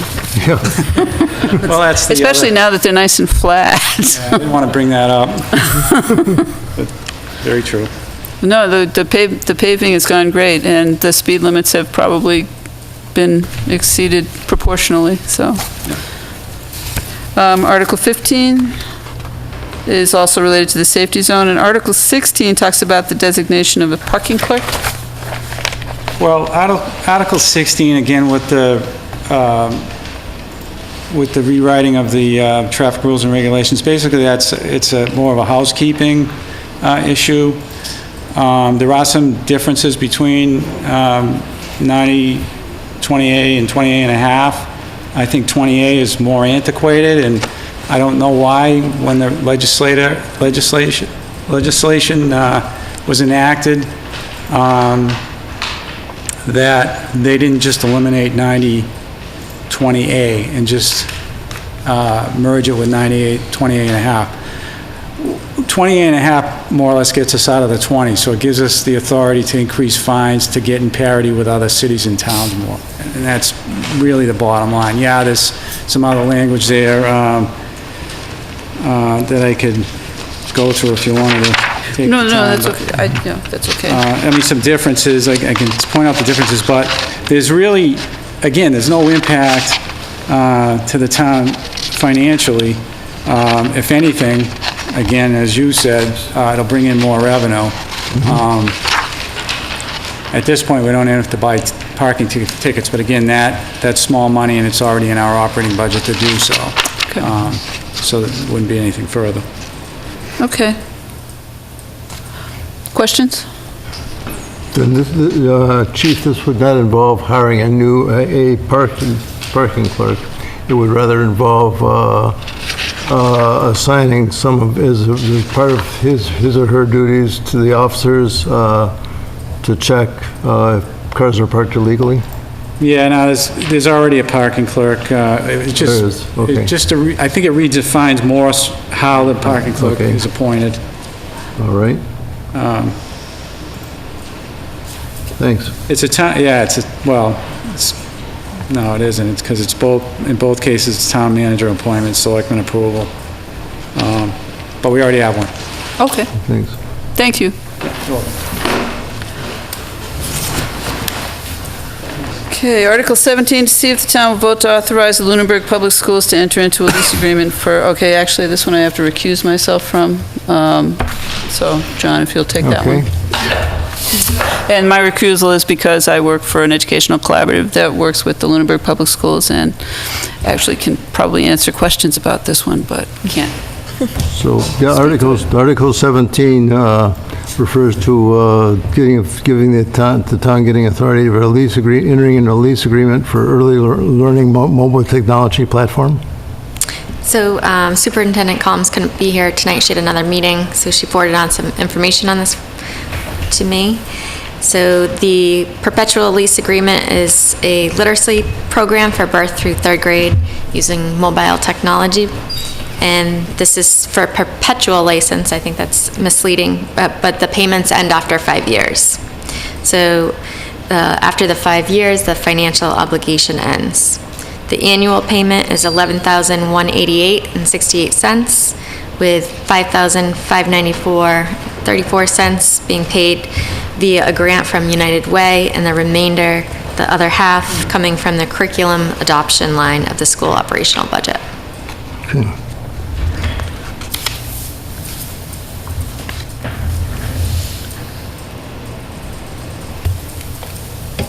Any questions? Not that I can answer them.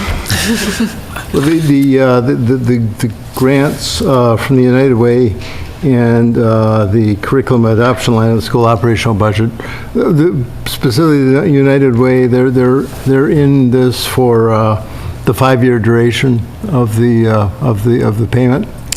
I'm unsure of that, but Okay. I believe so.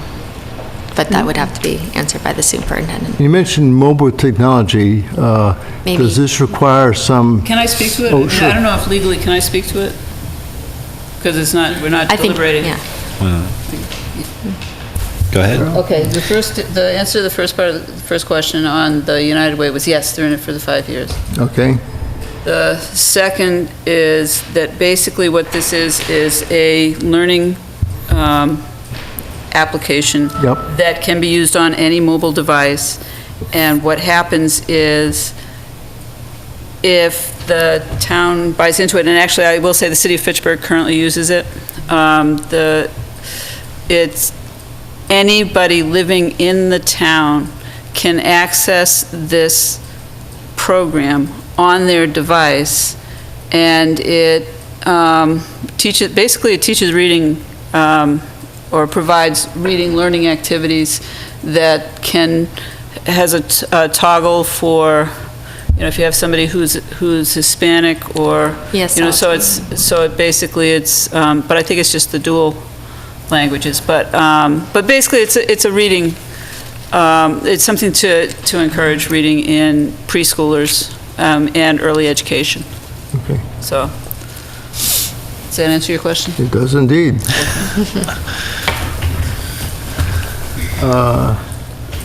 Madam Town Manager, through you to Terry. Is this going to put anybody on the hook for additional cell phones or computers or anything like that at the town or at the school department? This shouldn't, This shouldn't. but Okay. I can't speak to what the school department's plans are with it. Okay, thanks.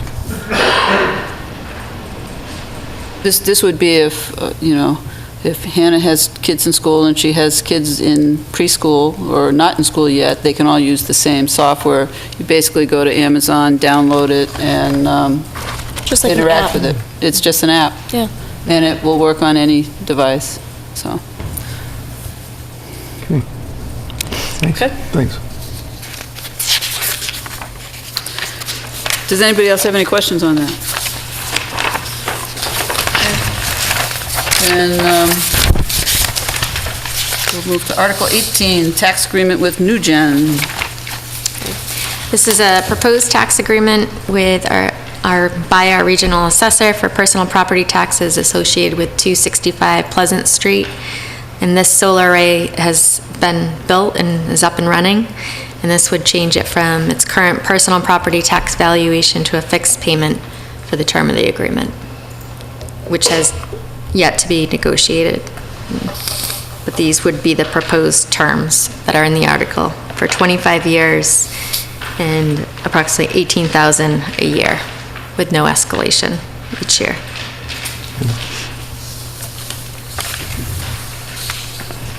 And the 18,000 per year would be consistent with?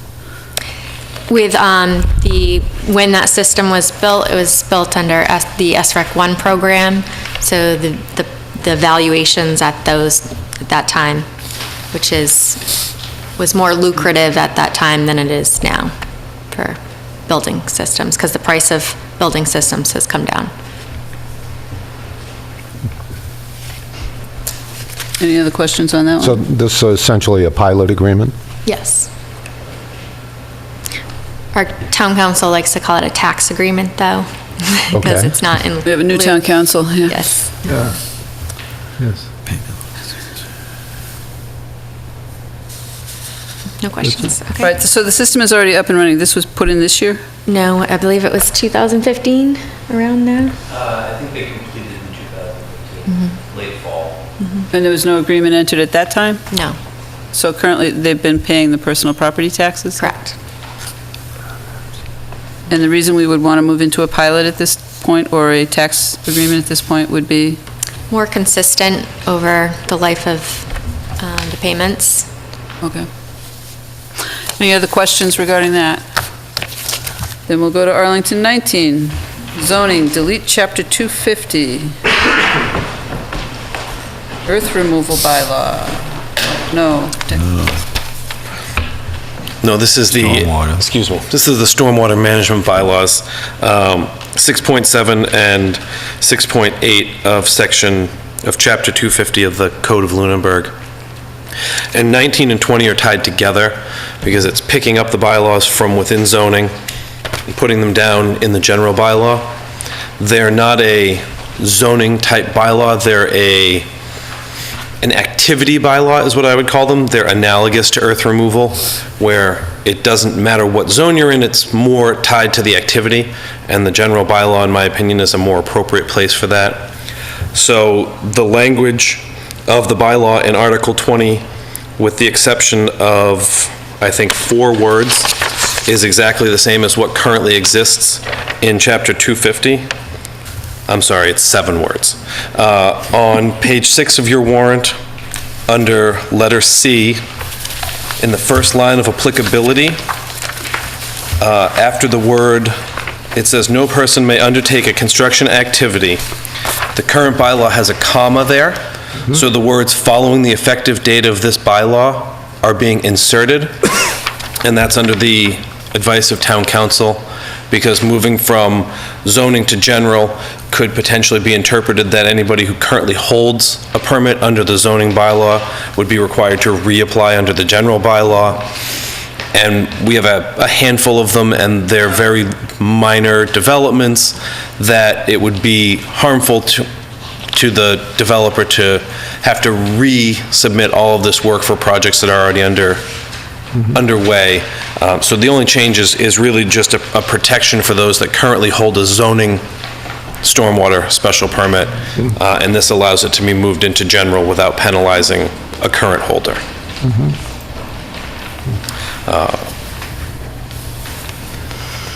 That's it.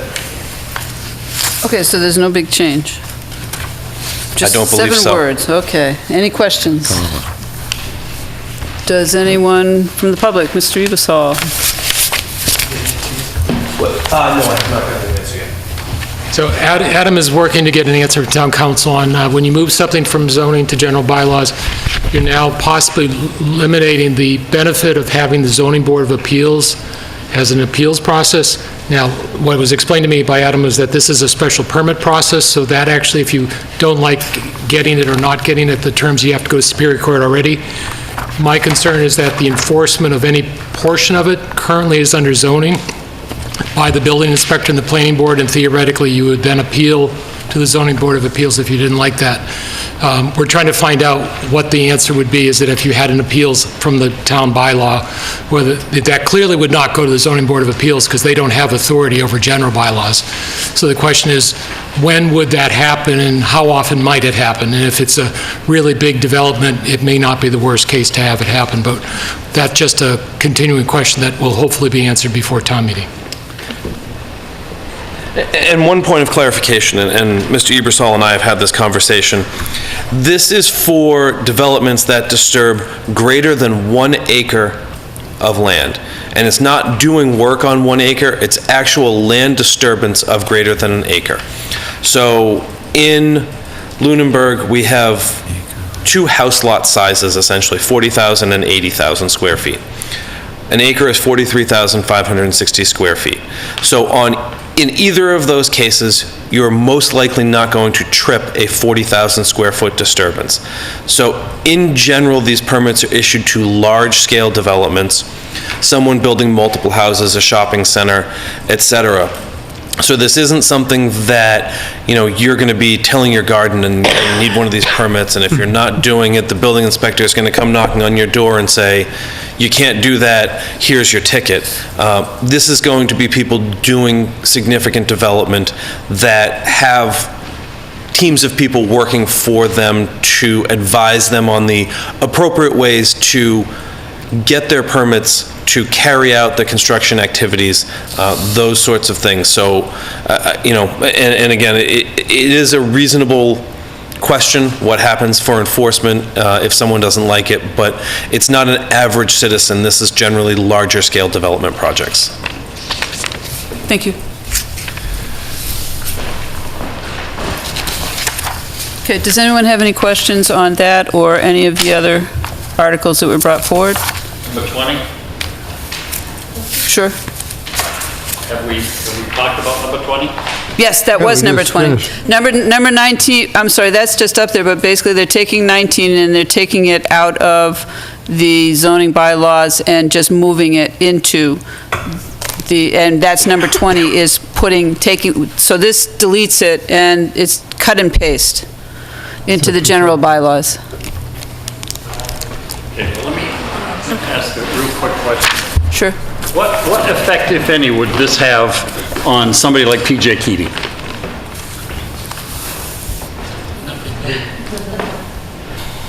I mean, nothing more than it already has.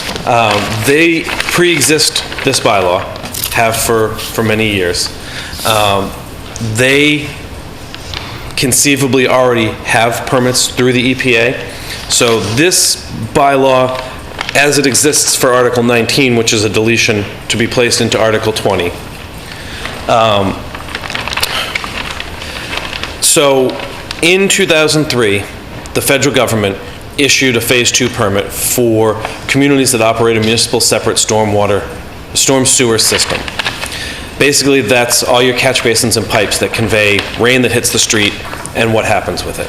That permit outlined a series of activities towns were required to do over a 5-year period.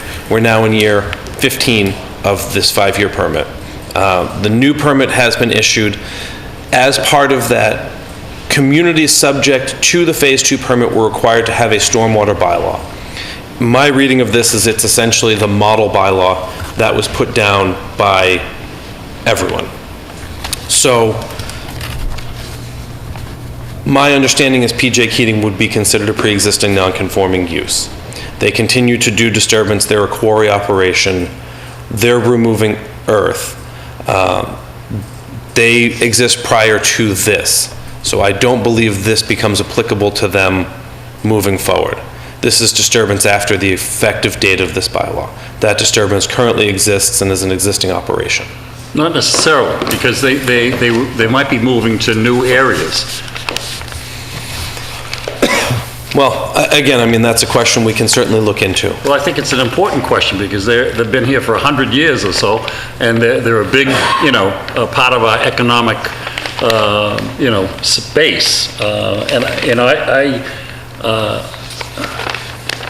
I see such things as, hydrology, bonds, inspections. There's 14 pages here. Which currently exists as a law within the community. Under the mandate of the federal government. Without the inclusion of this bylaw somewhere in our laws, we would be subject to action by the Environmental Protection Agency under the Phase 2 permit, which we are subject to. So simply stated, if somebody has a cul-de-sac set up and they're going to put 6 or 7 houses, this would fall under that. Correct. It would also fall under the EPA Construction General Permit, which is an equivalent permit required for the disturbance of more than 40,000 square feet of earth, requires the development of a stormwater pollution prevention plan, filing with the federal government. This is a mirror process locally that allows us to have some local control. With EPA, they file the paperwork, and unless there's a complaint, no one comes out and looks at it. With this, it allows the town to adequately protect its residents, the neighbors, and its stormwater system and its environment so that those activities are properly controlled and properly buttoned up at the end of construction in a manner that is reviewed and approved locally. Under this bylaw, who does the inspections? The inspections are done in conjunction between the building inspector and the planning board's review engineer. All of which the applicant has to pay for. The applicant does not pay the building inspector. Of course they do. Well, taxes. No more than anybody else. Yeah, right. Okay, I have no further question, but I just hope that this doesn't come back to bite us like other changes have come back to bite us. 14 pages and saying, that only 6 or 7 words are being changed. I just think that there are certainly other ways that we could have done it, but I will trust in the process. Okay. If there are no other questions at this time, then I'll close the public hearing, and we'll go ahead and vote our recommendations. So, going back to the very beginning. Article 1 was to see if the town will vote to raise and appropriate or transfer from available funds all sums of money necessary to amend the amount voted for on the 2018 budget. Do I have a motion? Well, I will make a motion that the that this committee recommends approval at the special town meeting. Do I have a second? Second. Any discussion?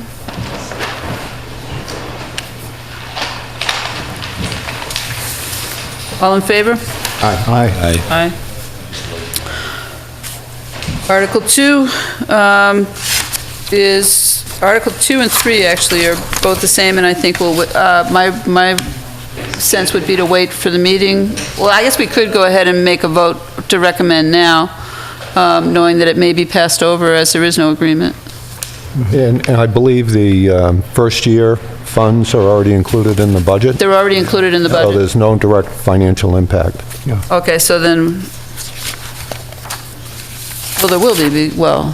Well, but not this fiscal year. Right, it won't be this fiscal year, but it will be next, the following 2 years, so... I mean, I think there's a financial impact, and we can go ahead and make the, take a vote to recommend approval or not now, and then just if it doesn't, if it's passed over, it's passed over. I suppose we could do that. So do I have a motion on Article 2? In that instance, I will make a motion that this committee recommends approval of Articles 2 and 3 in the special town meeting. Okay, and do I have a second? Second. All in favor? Aye. Aye. Article 4, to see if the town will vote to raise and appropriate or transfer from available funds the sum of money to fund architectural and engineering services for the conceptual design of the TC Passios building. Do I have a motion? I move we recommend approval for Article 4 to spend $10,000 for the conceptual design of TC Passios. Do I have a second? I will second that. Is there any discussion? I'd just like to comment that this is one of many data points that we'll need in pulling this grand plan together. I think $10,000 is relatively short money to build on the work that's already been done, and to try and gather additional information that will help, ultimately help in the decision-making process going forward. Anything else? All in favor? Aye. Aye. Aye. Article 5, to see if the town will vote to raise and appropriate or transfer from available funds a sum of money in the amount of $25,000 to supplement the amount voted under Article 7, which provided $12,000 to the project at Wallace Park. Do I have a motion? I will actually recommend disapproval, that this committee recommends that the special town meeting does not approve this article. Do I have a second? Second. Any discussion? Well, I guess in fairness to the process, it's not that the article doesn't have merits. It's that this is a poor way of going through the process of doing this, and that I'd rather, the process is extremely important, and that at the cost of postponing the project for another year, I think to me, it's worth it. That's why I made the motion. I would agree with John. This is not a a statement on the relative merits of the project. It's more respect for the process. It seems odd to me that we would have a project come onto the capital plan, for the first year at an anticipated cost of $12,000. It was evaluated on that basis, and now it's at least $37,000, and it's not clear how the project will be funded in its entirety. I'd like to see it go back through the capital planning process, just like any other major capital item. To piggyback on Mark's comments, first of all, I agree it's odd that a project will come in at $1 figure and then 6 months later be 3 times the cost. It's odd, virtually bordering on the unique in my estimation. Number two, with the process, gives Mr. Letarte and others a chance to further vet their numbers and come more prepared next year.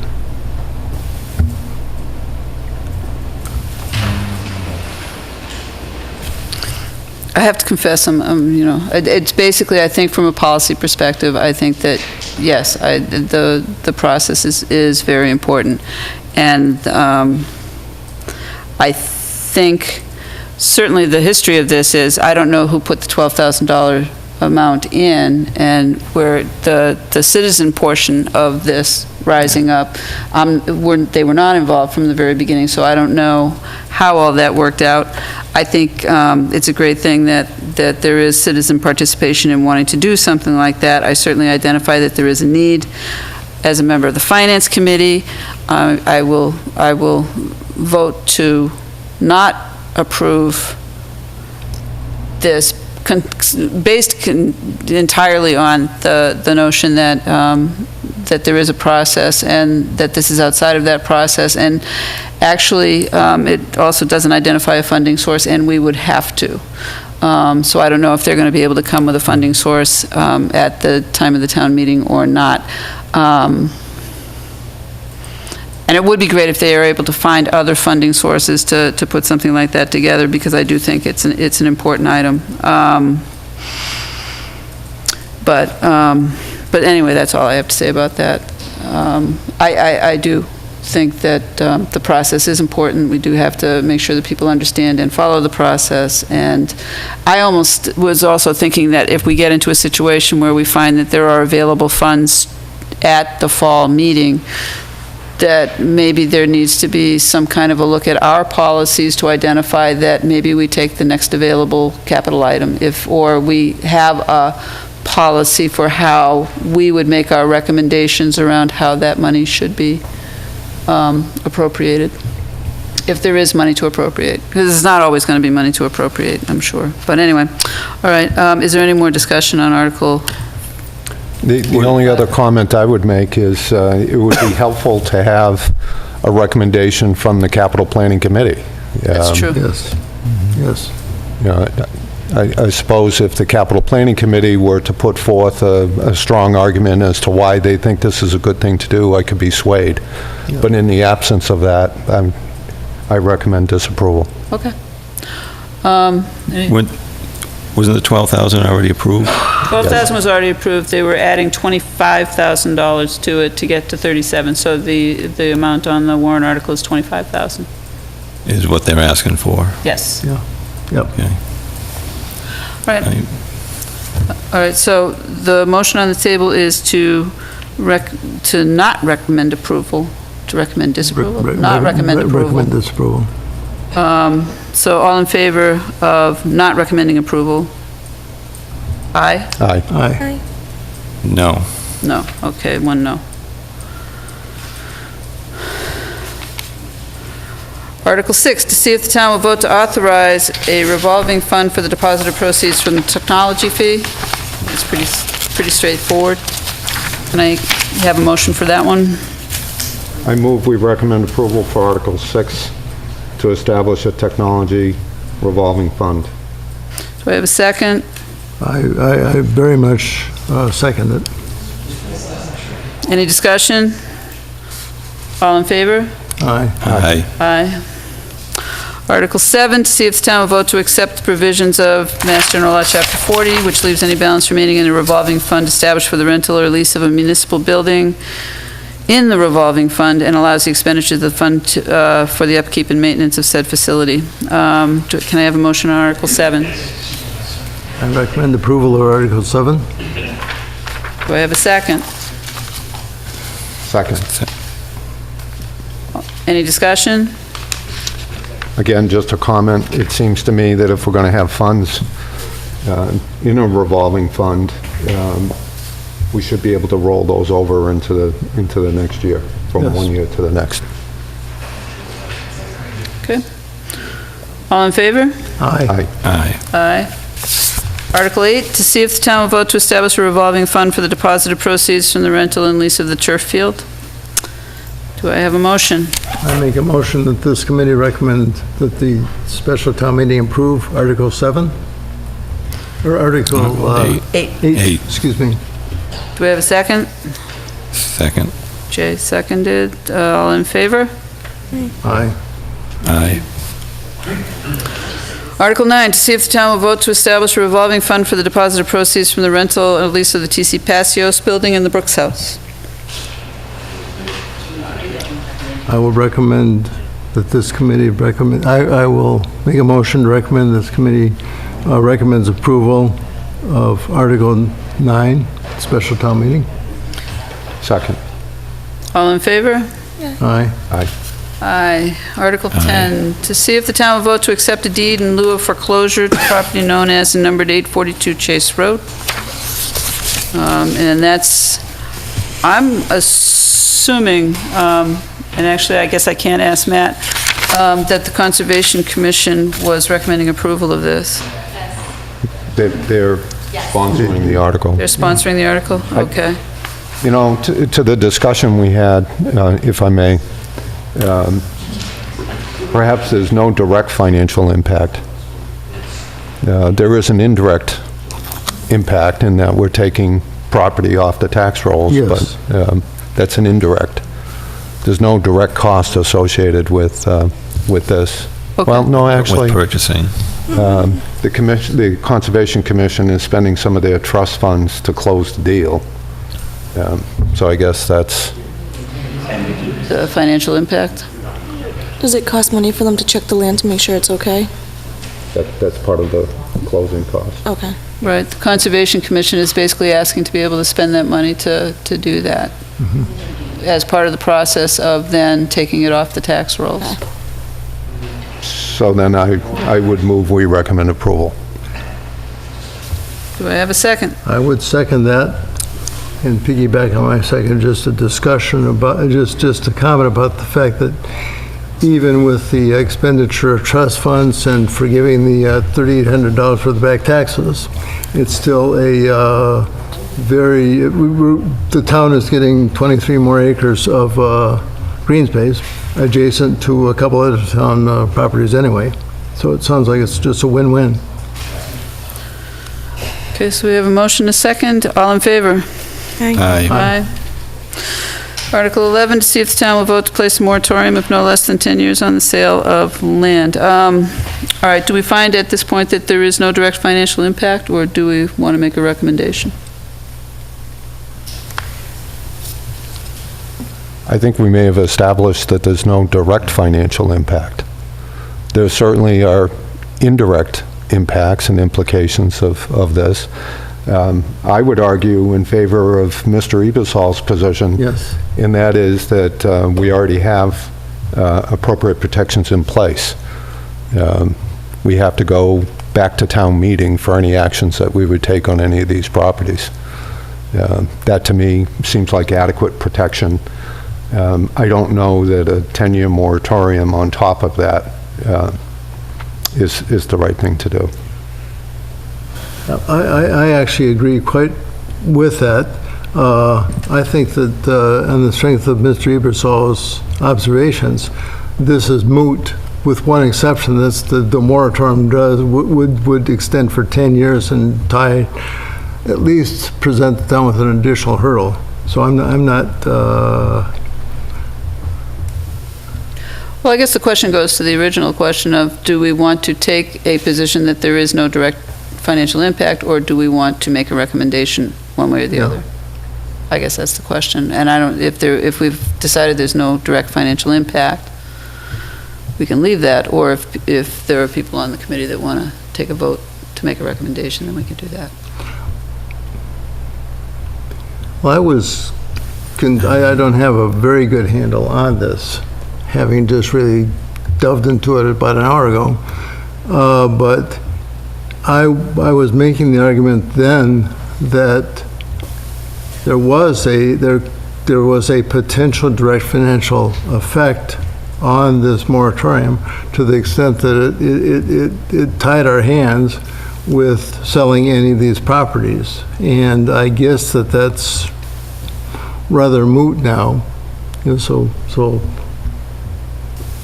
I'm not going to press the point. Okay. Mark? In my view, if we see there's no direct financial impact, then I think that should be our recommendation to town meeting. Yep. As members of the town, we all have the opportunity to speak in favor or in opposition to this article. Yep. Separate from our formal recommendation. And I think our formal recommendation should follow a guideline, if you will. If there's no direct financial impact, that should be our recommendation. Okay, so then I guess, Recommend approval? so then do I take a motion to that effect? I don't think we need a motion. If we're in agreement, there's no direct financial So the impact. consensus is there's no direct, okay. It was just occurring to me that, like there might, Unless someone wants to argue otherwise. Nope. okay. Article 12 is to see if the town will vote to authorize the Board of Selectmen to enter into a lease agreement with the telecommunications company for the lease of the space at Town Hall for, all right, do I have a motion on that one? I recommend that the special town meeting approve this Article 12. Do I have a second? Second. Okay, any discussion? Is this, This is the T-Mobile. This is the It's the tower. Something happens. right. It's get moved. But do we have an existing lease agreement with them? That's the one that's moot because the existing Invalid. lease agreement was not valid because it was written for 25 years and so couldn't legally be Is that enforced. the one? Okay. Yep. I think I had that confused with the other one. So if it's just a matter of an agreement, and they're honoring the current agreement, does that make the financial impact indirect? No, because it's a new lease. It would be a new lease starting, so, New lease, new terms? Okay. and we just have to, like decide if we want to trust Heather.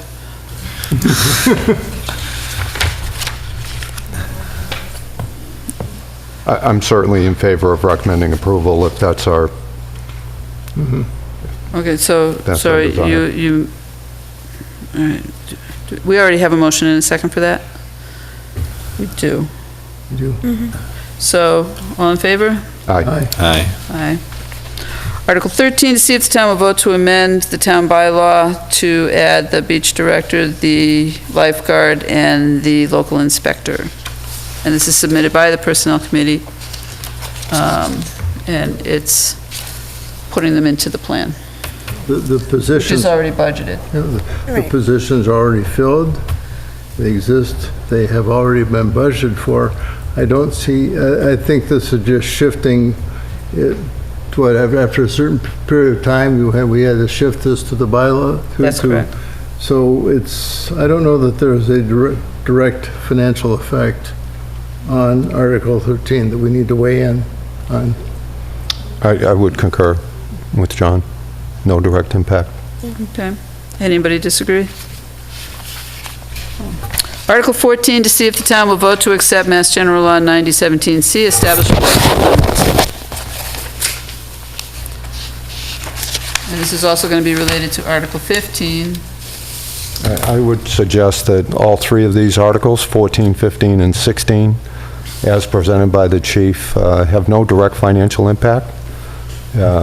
However, I would speak in favor of all three of the articles. I think with our well-paved roads, we've seen speeds increase, and if there's an opportunity to try and control that, I think we should take it.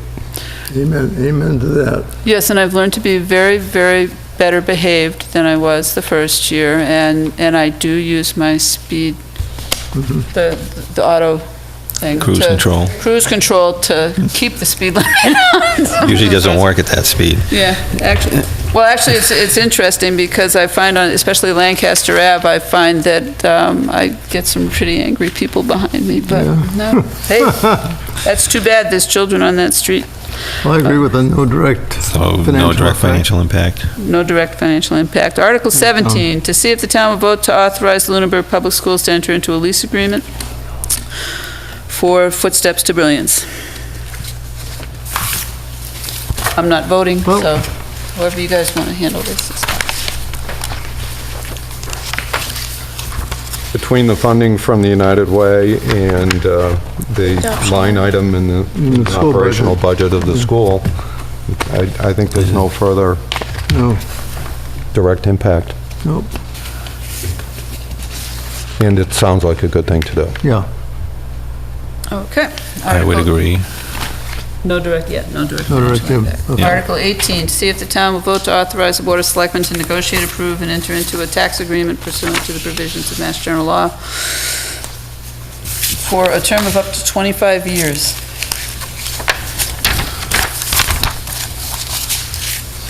I will make a motion to recommend that the special town meeting approve Article 18. Second. Any discussion? Whether we call it a fixed tax agreement or a pilot, I think it's essentially the same thing. But I support the concept. I think it's, for these types of projects, it's an appropriate way to assist the developer in leveling out their commitment over time. And it also allows the town to budget more clearly for the amount of revenue we expect to receive. Okay. So we have a motion, a second, and all in favor? Aye. Aye. Although I will say at some point, again, I think it would be nice to go back to the policies and procedures to see whether or not there should at any point be, I assume that the Board of Selectmen, in reviewing and coming up with the pilot,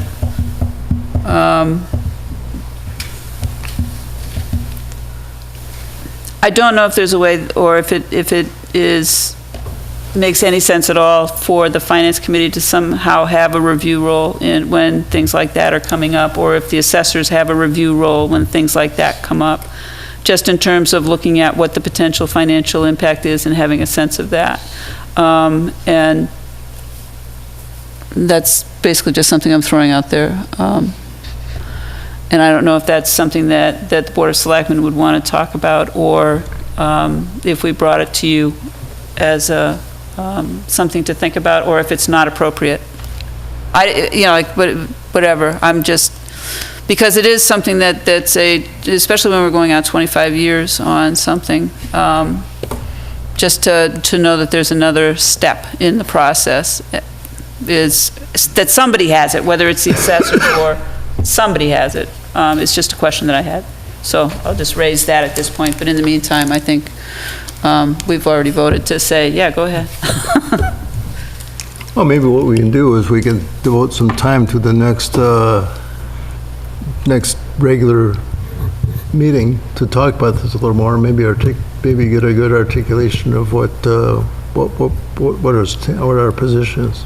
Okay? Yeah, no, that's fine, because I also just look at if the potential is there for long-term leases on municipal buildings down the road or properties, then to me, it just seems to make sense that there be another set of eyes on an agreement. Sure. That's all. All right, so that Oh, I'm sorry, Articles 19 and 20, I'm assuming that we're identifying no financial impact? That's what I got. Yeah. And just a comment here, I appreciate the concerns that Mr. Rogers raised, but it seems pretty straightforward to me that we're simply taking language that exists and moving it from a zoning bylaw to a general bylaw. We're not really changing the nature of what that bylaw is, just moving its placement. So. I think they are also, I mean, as it was spoken to, I think if they have an issue around identifying who a review process is, so if I have an issue with your finding, I think that was something that you talked about, probably getting more information on before town meeting. So that was the only concern, was around you no longer have a Board of Appeals, you go to court. And in that case, it would have a direct financial impact. But then you could go to the Zoning Board of Appeals and still go to court, so I suppose it doesn't. Well, where it's a special permit process, it would have to go to the planning board anyway. Does it? Okay. Okay. So anyway, so we're identifying then for 19 and 20, no direct financial impact, is that correct? That's correct. Okay. Yep. Then we are finished with the warrant articles, and we can move on to the next agenda item. I do apologize, in making space for the public hearing, I did not put anything down about meeting minutes. So we'll cover those at the next meeting. Does the town manager or finance director have anything else to report tonight? Not a thing? Okay, thank you very much. Do we have any committee or department updates we want to review at this time? Just a quick update from the school building committee. We had anticipated that we would meet in November. That meeting was moved to December. So December 13th, we expect to have our final closeout meeting. Good. That's very exciting. Any other department updates? John? Not a department update per se, but rather I'm working on something that looks at the long-term, large capital improvement requests. And framing it, and I'd like to at least have a dress rehearsal. If you could make room for a dress rehearsal in front of this committee on the 14th of December. Does it have to be the 14th of December? Well, it's just the next. What is it? It's the meeting that we. It's the meeting after the town meeting. No, I understand that. I guess I'm just asking because we've also asked to have Heather and Karen work with us on the charter changes potential. No, it absolutely doesn't have to be the 14th of December. It actually doesn't have to be this year. Oh, okay, cool. But sometime early in next year. Okay. It would be useful to have, so I just want to get it on the radar screen somewhere. Okay. Send me an email. And remind me, and then that, I'll make sure to get it I on. have no idea what the second Tuesday in January is right now. Go figure. Yeah. All right. I did meet with the library. No, I did not. They're meeting tonight. I met with the Public Access Cable Group. And actually, they had an interesting issue come up, and I don't know how to keep track of this over a 10-year period of time. But they did not budget for and did not know that they needed to budget for the attorney fees for the cable access negotiations. So the attorney fees are theirs. They've been told that the attorney fees are theirs, but it's not in their budget. So I think they think that they can cover it, but I think that there was probably because there had been the turnover in the administrative staff, there was nobody who happened to mention or recognize that the Cable Access Committee or that whole negotiating process was going to be coming through cable funds, which meant that it was going to be coming through the PAC budget. So, so that's just basically something to try to figure out how to identify that in 10 years from now, they'll have to do the same thing. That was for negotiations with Comcast? Yes. So they were a little bit, taken aback but since they said much they was could it? cover it, I didn't promise anything. It's not done. They're not What's finished. it up to? It's up to 3,200 at this point. They've been doing progress billing as they go, but there is no agreement yet, so, and they don't know when there will be an agreement, although I think they had a 90-day, because there was no agreement, they went into a 90-day hold, and at the end of that time, there has to be an agreement or no agreement, and they're no longer here, but there'll be an agreement. Yeah. But I don't know how long this will stretch out or how many progress billings they'll have over the negotiations, so. So that's just a heads up on that one. And that's the only update I have. Anything from you, Jay? No. Then we come to next meetings. Our next meeting will be Tuesday night at the special town meeting, and, hopefully we'll be able to make some progress on having everybody, well, hopefully George will be able, George is unfortunately still dealing with issues with his surgery. But hopefully by then, he'll be all set to be here. The next regular meeting will be the 14th, and at that point, we will be talking through the charter for the financial, okay, I've now lost it, and Back. so I'll take a motion to adjourn, because unless anybody has anything else that they wanted to add at this time. So moved. Second. All in favor? Aye. Aye, thank you. Thank you.